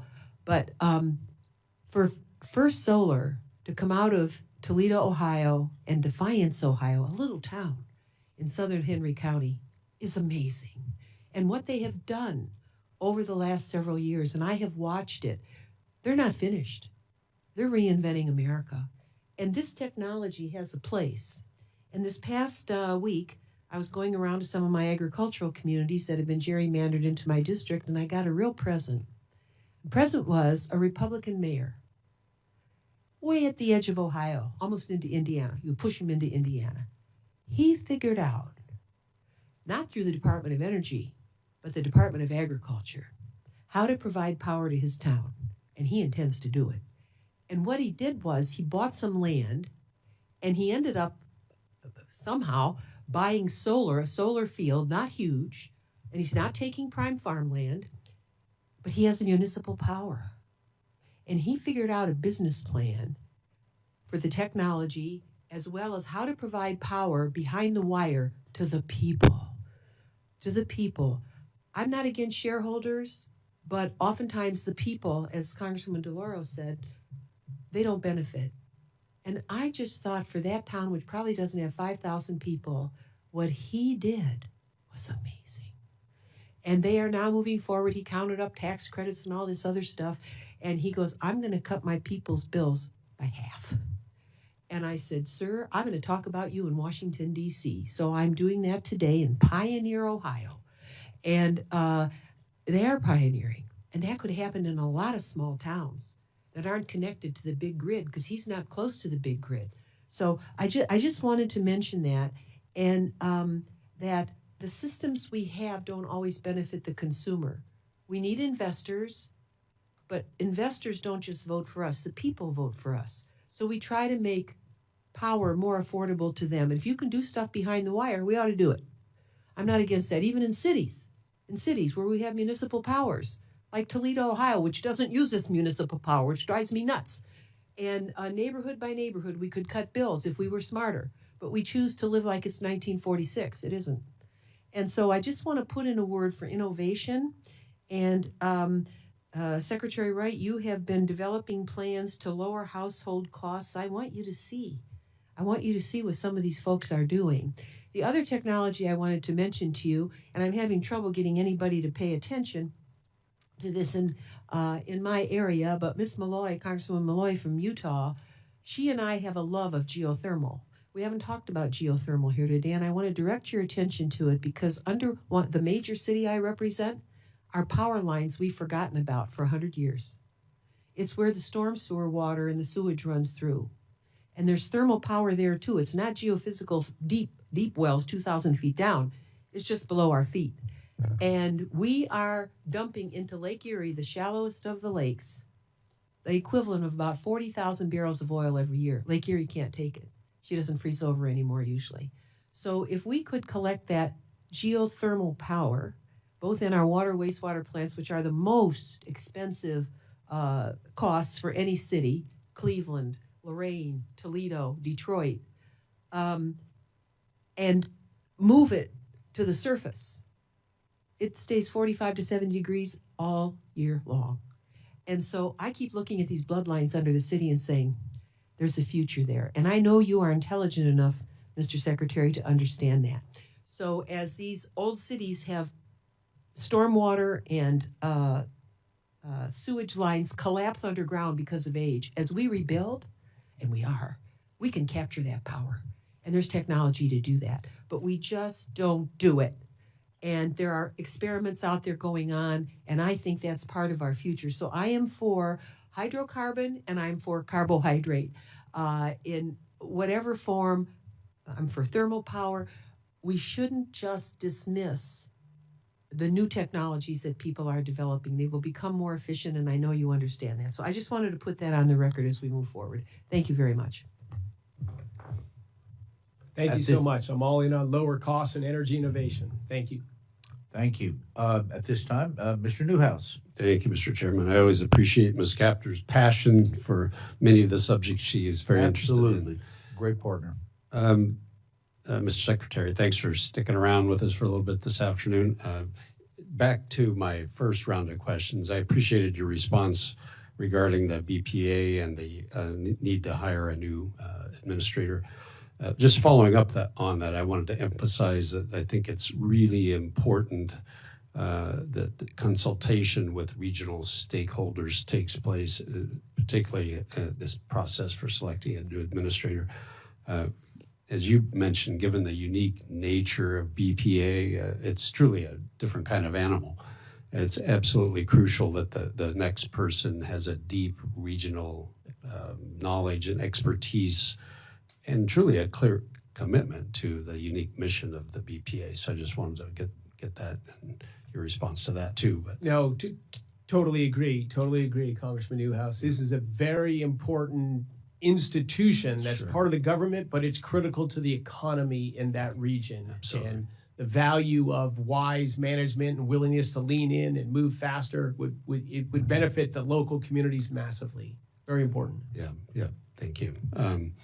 So something that I'm very passionate about, So Ms. Capter is a good segue to this, but as you know, Washington State generates more hydropower than any other state in the country. And we're very proud of that. About 2/3 of our power comes from hydro. The lower Snake River dams are a crucial part of that, the infrastructure of the Snake River. And I appreciated you visiting there last December. I hope you enjoyed that as well. The dams provide flood risk mitigation, irrigation, recreation, transportation, and of course, power benefits. Generating that one dam that we went to generates enough energy to power the city of Seattle. So that's pretty amazing.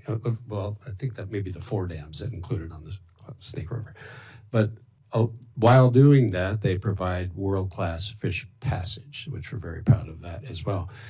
But despite of those facts, there are relentless efforts continuing to weaken and remove these dams, including the previous administration's efforts.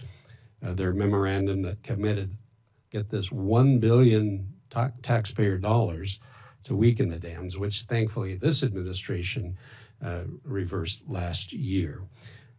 Still, though, these efforts persist, and a recent court ruling requires increasing the spill over the dams, which will result in continuing to increase utility rates for customers and increase harm to fish through gas bubble poisoning. And so I just want to hear from you if you can reaffirm the administration's commitment to preserving these vital pieces of infrastructure and help ensure they're protected in future efforts to breach them.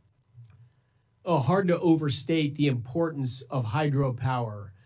Because what's so great about hydropower, the dream power, you can turn up when you need it. A lot of times you don't need it, and you can turn it down when you don't need it. I always say nuclear is great because it's rock steady. Doesn't matter what the weather is, it delivers rain or shine. But you need, on top of that, you need dispatchable sources of power. And the 2 biggest that can provide variable power we have are natural gas and hydro. You know, when everyone comes home and there's peak demand time, we can flow more water through the dam and get that power. And then when everyone goes to bed at night, we can lower it back down. So you can deliver power as you need it. That's very valuable power. And I think your example in these lower Snake River dams is back to that California question. Why does California have expensive electricity?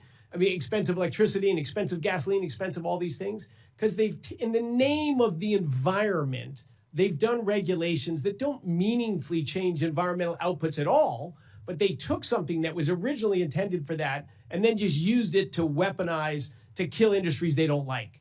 And that's what's happening in your district and of these lower Snake River dams. The fish mitigation technology, outstanding. You know, it's a real problem. We want the salmon, we want the fish, the ladders, the things that are done, the new turbines that they can go right through. Like, it's really, you solved a problem that was a real problem, but that wasn't enough for the people that are fighting against these dams. Because, and it sort of exposes the lie. It's not really about the salmon for them. It's they don't like these big pieces of industrial infrastructure that somehow they think they want to, go back to the pre-industrial age. They would never want to live in that pre-industrial age, but they believe they want to go back that way, and they want to tear down infrastructure.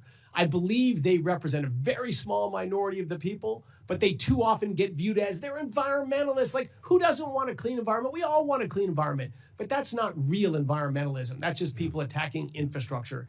The story of the Snake River dams is fantastic, what they've done for the environmental mitigation and dealing with the fish. They are critical energy resources for our country, and we cannot and will not allow to see those dams come down. So thank you for raising that issue and pushing that battle and educating me and others about what's going on out there. And I love that day at Cold Harbor, and I love hydropower even before I visited. There you go. Well, thank you very much, Mr. Secretary. Appreciate that. Mr. Chairman, I yield. Thank you. Mr. Levin. Thank you, Mr. Chairman. Secretary Wright, I have a great deal of respect for you, and I want to give you an opportunity to directly respond to one of the questions that one of my colleagues asked, Congresswoman DeLauro. She's not here right now, but she did ask about something that was very troubling to me that I just wanted to get your direct response on, and that's in December of last year. your lawyers filed a document in federal court and wrote that, I quote, the selection of which DOE grant termination decisions were included in the October 2025 notice tranche was influenced by whether a grantee's address was located in a state that tends to elect and or has recently elected Democratic candidates, end quote. This was all written about in a December 2025 Washington Post article titled, Trump Administration Admits to Targeting Blue States for Energy Grant Cuts. I ask unanimous consent to enter this article on the record, Mr. Chairman. And again, that's not political opponents talking. That was your own lawyers in federal court. So my first question is simple. I think you told us today that politics played no role. Your lawyers told a federal judge it did. How do you account for the discrepancy? Actually, they're not inconsistent. What I've said is the evaluation of all the projects did not take into account politics. They looked at these projects on their merits, and that piece you just read does not contradict that. It said the announcements of the projects. The selection. Not the evaluation, not the choices that were made, the timing of the announcement of some of the evaluations. If I could. That does not reflect at all on the evaluations that were done. Your lawyers went further. They didn't deny the politics. So they argued that, and I quote, consideration of partisan politics is constitutionally permissible. They actually said that. That's the quote. They tried to justify it. A federal judge disagreed. What I want you to answer is that every single grant terminated in October 2025 was in a state that voted against the president. Not one red state project was touched. How do you account for that? I think in that wording you saw the announcement, which is a timing question, not a decision question. So the exact words from your lawyers were consideration of partisan politics is constitutionally permissible, and also, quote, the selection of which DOE grant termination decisions were included was influenced by whether a grantee's address was located in a state that tends to elect and or has recently elected Democratic candidates. So you won't the selection concede. of the decisions to be announced, not the decisions. Which decisions, which were non-political, were announced at that point in time? I didn't want to go here because I do have tremendous respect for you. I want to have a good working relationship. I genuinely do. OMB Director Vogt announced these cuts on social media as canceling, and I quote, green new scam funding to fuel the left's climate agenda, end quote. Before DOE sent a single termination notice, the president said the day before, and I am quoting, that the shutdown was an opportunity to do things that are bad for Democrats and irreversible. Are you telling this committee that was all a coincidence? The timing, those decisions were made before then. They were made on merits and unrelated to politics. What you saw was which decisions may have been announced on that day. That was not a decision made by the Department of Energy. It did not impact whether we voted thumbs up or thumbs down on any projects. So I don't think we're going to agree on this one, but let me ask you this. The Inspector General has opened a formal audit of these terminations. Will you commit right now to full cooperation with that audit? Absolutely. Okay, that's good. So I think you said also that you would be open to reconsidering some of the grant terminations. Is that correct? Oh, absolutely. We've had many dialogues with many different parties in all different independent of geography. And I know the business plan is very important and the private investment is very important. I want to bring your attention again to the Arches hydrogen hub in my state. I know sometimes my state can be a punching bag, but nonetheless, I want you to really consider the project for its merit. It forgoes over $10 billion in primarily private sector investments, threatens over 200,000 new jobs, and undermines a program that was slated to save nearly $3 billion per year in healthcare costs. So I know that California, the Arches program, they want to work collaboratively with you. They genuinely do, to see what areas of agreement there are and focus on advancing those. But there has been really no reciprocal effort made by DOE. So will you commit to engage in good faith with them, not on the basis of the politics, but on the basis of the merits and the business plan in the next, let's say, 60, 90 days? Absolutely. the problem there was they set cost goals for what would make it economically viable, and then they didn't show a pathway to even get remotely close to the cost goals. So if you spend a lot of money, but at the end you have nothing that's going anywhere, that's just a bad investment. But if we misunderstood the math, or they've got different math or different stuff, absolutely open for that dialogue. Well, I'm sure they're listening to this and they will take that back, and I'm sure they would be encouraged to have a conversation with you about it. So I appreciate very much your answers, and I'll yield back, Mr. Chairman. Thank you. Mr. Cloud. Thank you, Chairman. I happen to be looking at a list here of projects that were canceled, and I can tell you a few of them were in Texas, not a blue state. And I'll say this too, some of them needed to be canceled. I think of where we're headed from an energy standpoint, and just a few years ago, I remember talking to people in the energy sector, and it was kind of a debate over who was going to get the biggest piece of the pie, which energy type. And now, just a few years later, with the need for us to beat China at AI and the energy that's going to require, among everything else we need for energy, the question is, how much pie can we make? And so when I think of things like carbon capture, that was extremely expensive on the back of the federal taxpayer, not only not producing energy at all, even though people would try to define that as an energy project, not producing energy at all, and then is a tremendous demand on energy actually in communities, raising the price for the consumer and all those different kind of things. I'm thankful that we're reevaluating some of the decisions of the last administration. I did want to ask you about this.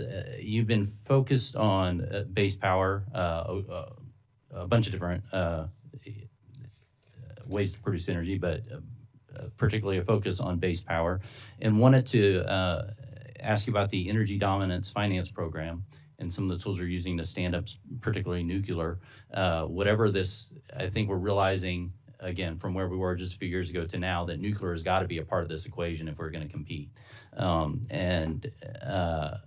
But because this is new, in a sense, we haven't done this in decades, banks are not likely to fund it or having a difficult time, standing up to fund these.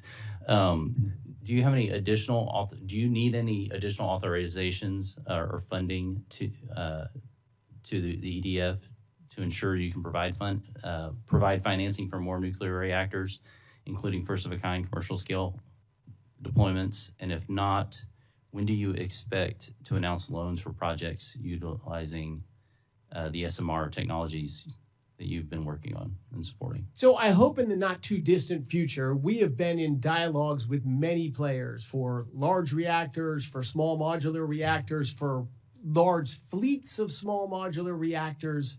So yeah, we're very keen to use the Energy Dominance Financing Office for that. It was retooled, the structure and the funding restrictions on the office in the bill last summer, in the reconciliation bill. Right. But we came out with a large lending authority, which is fantastic. We can do big things, but a relatively small credit subsidy is sort of the technical term, which really just means we need to lend to people that are going to pay us back. And I feel very good about that. I'm using American taxpayer money, not me, not us. We're using all of America's money.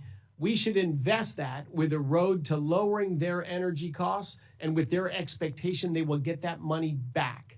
I think in the nuclear projects we're going to be in good stead there, because the data center developers are likely going to be large players in the equity.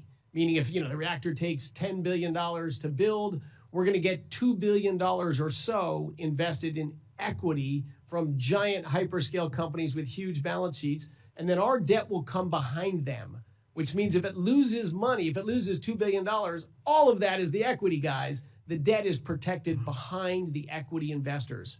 So I think we're going to have very creditworthy, investment grade credits as our equity partners in the nuclear space. Some will be large utilities. Really, what's probably going to happen is we're going to have equity from hyperscalers. We're going to build reactors that will ultimately be sold on to utilities, but they couldn't fund them during construction. and then we'll get paid back. The other people get their equity money back, and you can recycle that money back into developing even more reactors. But I do think it's going to be a very helpful tool. And after we build 10 or 12 of these reactors, I think the commercial lenders will be there and you won't need the EDF anymore. Right. But to relaunch the nuclear industry, I think it's going to be a helpful partner. But I think we can do it in a responsible way for the American taxpayers, and in a way that'll drive more dispatchable, reliable power and lower rates ultimately. And do you have a sense on timeline on how that will proceed over the next? As soon as, there's many parties we're working with to get deals together. I suspect you should see announcements in the next 12 months about projects that are moving forward, rough estimate, that are going ahead. I'm excited about that. And again, another one of these things I just got to add in there. When we reviewed all of the existing loan portfolio, about $100 billion when we arrived, that was committed in the Biden administration, a lot of those things out there, we could not find one project that had in its plan lowering the cost of energy, electricity, or any other form of energy. Wow. It was simply not even on the table for consideration. Right. They were about lower greenhouse gas emissions or just gambles on something, and people were happy to gamble with taxpayer money because if it didn't work, and a lot of those loans, unfortunately, are going to default. And we don't want to do that. We're going to spend the American taxpayer money like it's our own, because it is. Yeah. Thank you. Thank you. Ms. Lee. Thank you. Mr. Secretary, the Nevada National Security Site, NNSS, is a critical component of our country's nuclear stockpile stewardship and readiness program. It's because of the work at NNSS that we do not have to conduct explosive nuclear tests to ensure that our weapons will work as well as they're designed to do. That work is more important now than ever given the current environment. There are several key projects at NNSS that need a sustained funding to stay on track. The U1A Complex Enhancements Project, the Zeus Testbed Facility Infrastructure Project, and the construction of a new access shaft. These projects are designed to expand our experimental capabilities in support of our nuclear stockpile assessment programs and to ensure continued access to underground test facilities. And any disruption in funding for these projects risks delays that could compromise the stockpile stewardship mission. Adding to my concern is the uncertainty surrounding the funding provided to the NNSA weapons activities through the One Big Beautiful Bill. For months, it was unclear how those funds would be distributed across the nuclear security enterprise, and I understand that allocations have shifted significantly in recent weeks and then could shift again. Funding effectively ended up about $217 million less than what was in the president's budget request last year. So that kind of uncertainty makes it incredibly difficult for sites like NNSS to plan and execute this critical work. And I just wanted to know if you could clarify how the One Big Beautiful Bill funds are being allocated across the enterprise and whether any of those funds are going to be flowing to these projects in Nevada. So ongoing dialogues across the team in NNSA about what to prioritize, what can only be funded this way, what could maybe be funded through another mechanism or funds out of another bucket. So it is a complicated process for sure about how these monies are allocated.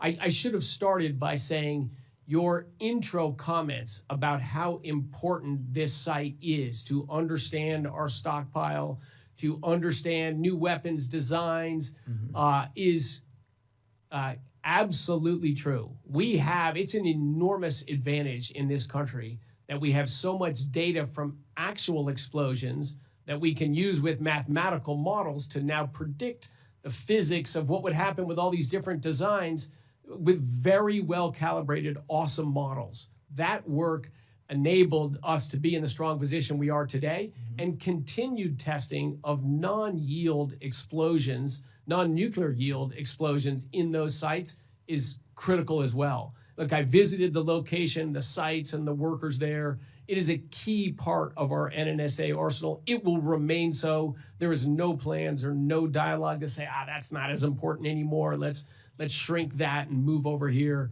There is none of that happening. This is a critical asset for the whole enterprise.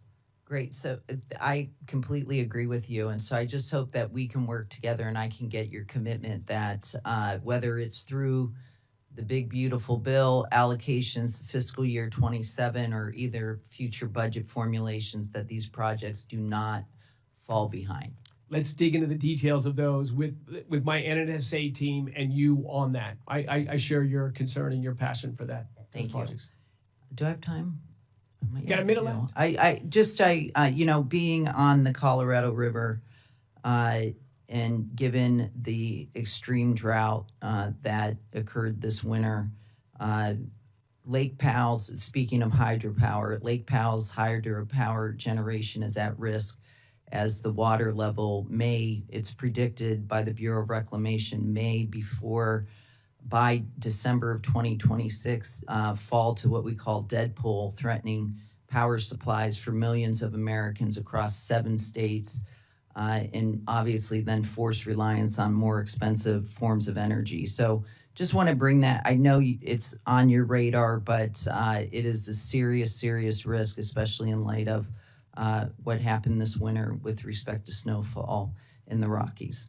I agree. And that whole Colorado River Compact from over a century ago, in fact, I wrote a little thing about this, showing the flow data over the entire recorded history and then a proxy going back in time. They set allocations after a sort of a wetter than normal period. And then I think at that time, it was supplying water to about 6 million people. And now in that same region, we have 60 million people. Mm-hmm. The demand for water is way higher. And that friction between the states on allocation, we gotta make some progress there. Water's like energy. You can't do anything without it. Thank you. Thank you. Thank you, Ms. Lee. We're going to recognize Ms. Malloy for her final questions, and then Mr. Secretary, Ms. Capper has one quick question, and then we will adjourn. Ms. Malloy. Thank you. As a fellow representative from a Colorado River Basin state, thank you for your attention to what's happening with our potential dearth of water to produce hydro energy. But I want to talk about the uranium reserve. So Utah is the home to the White Mesa Mill in Blanding, Utah. It is the only fully licensed and operating conventional uranium mill in the United States. We also have several uranium mining projects, bless you, at varying stages of development. And Congress funded the Strategic Uranium Reserve in 2020 to support domestic procurement, but funding's been inconsistent.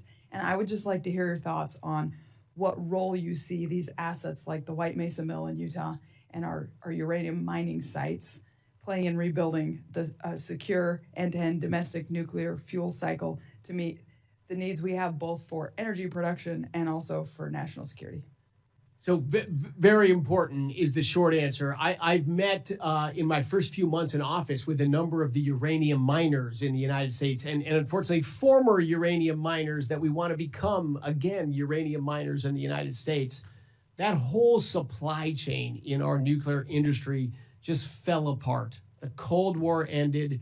Russia flooded the world with enriched uranium from their bombs and weapon program, blended it down. We all decided, well, just buy it somewhere else. And we just lost the capacity to enrich uranium in this country, to mill uranium in this country, to fabricate fuel in this country, and then we stopped building nuclear power plants. We still got to power our existing plants, and we do that with imports and some foreign company investments in our own country.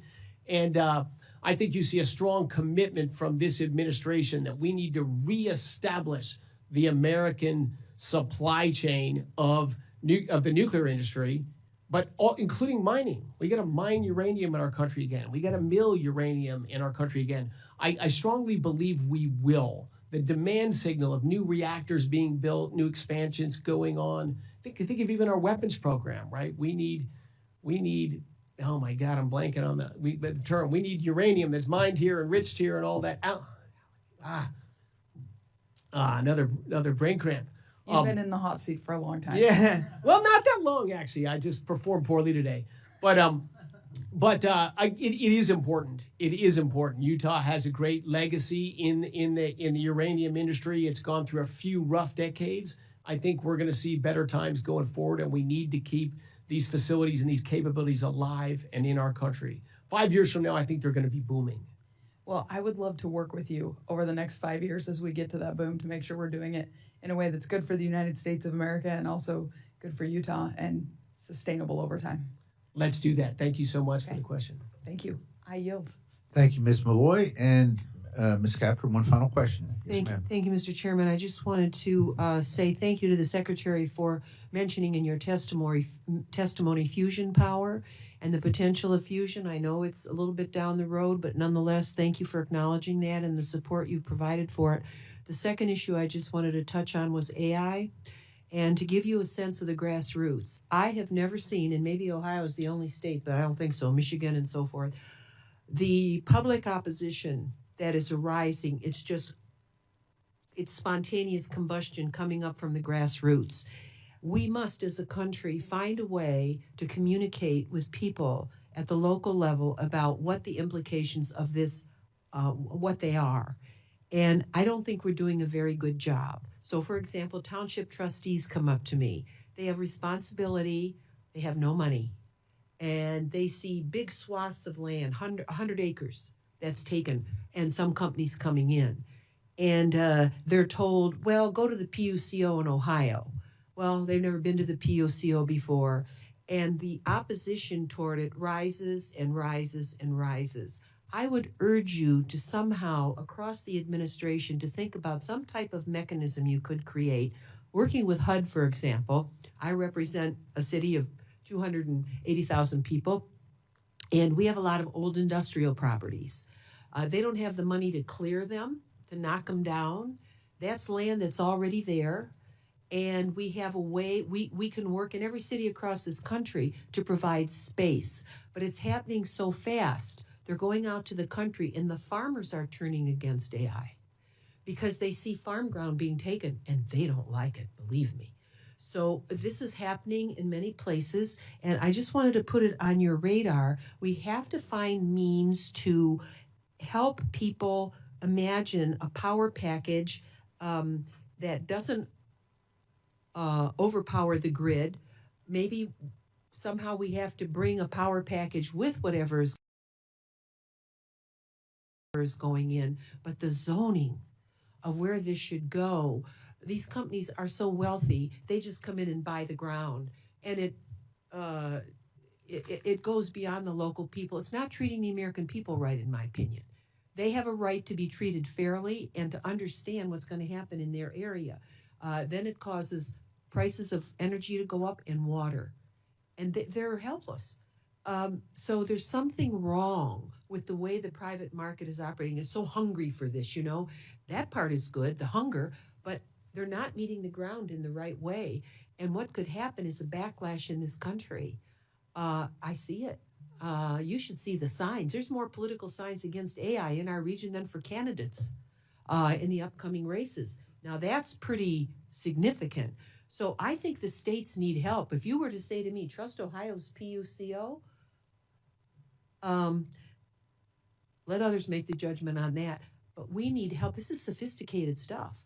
And the building trades are all for building everything wherever they can. And I want them to. And I want them to earn good wages.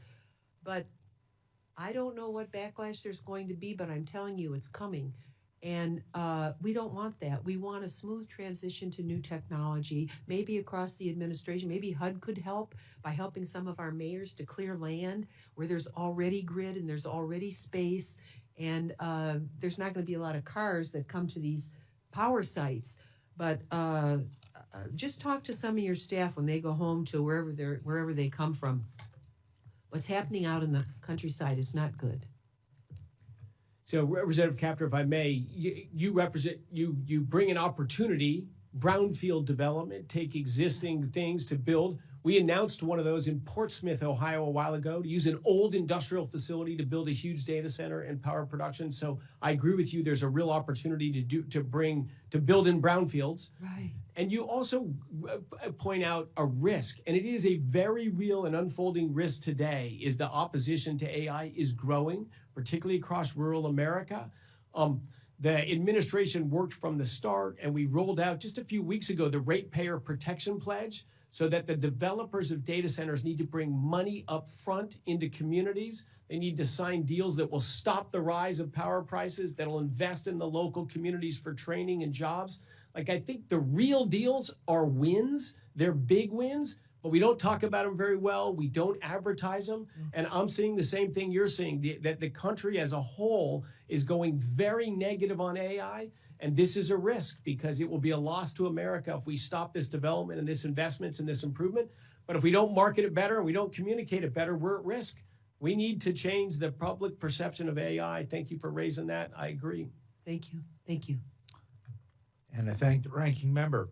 Once again, I'd like to thank Secretary Wright for being here today. Thank you for your thoughtful and complete answers. So appreciate your coming before this Appropriations Subcommittee, and for all you and your wonderful staff and department are doing for our country.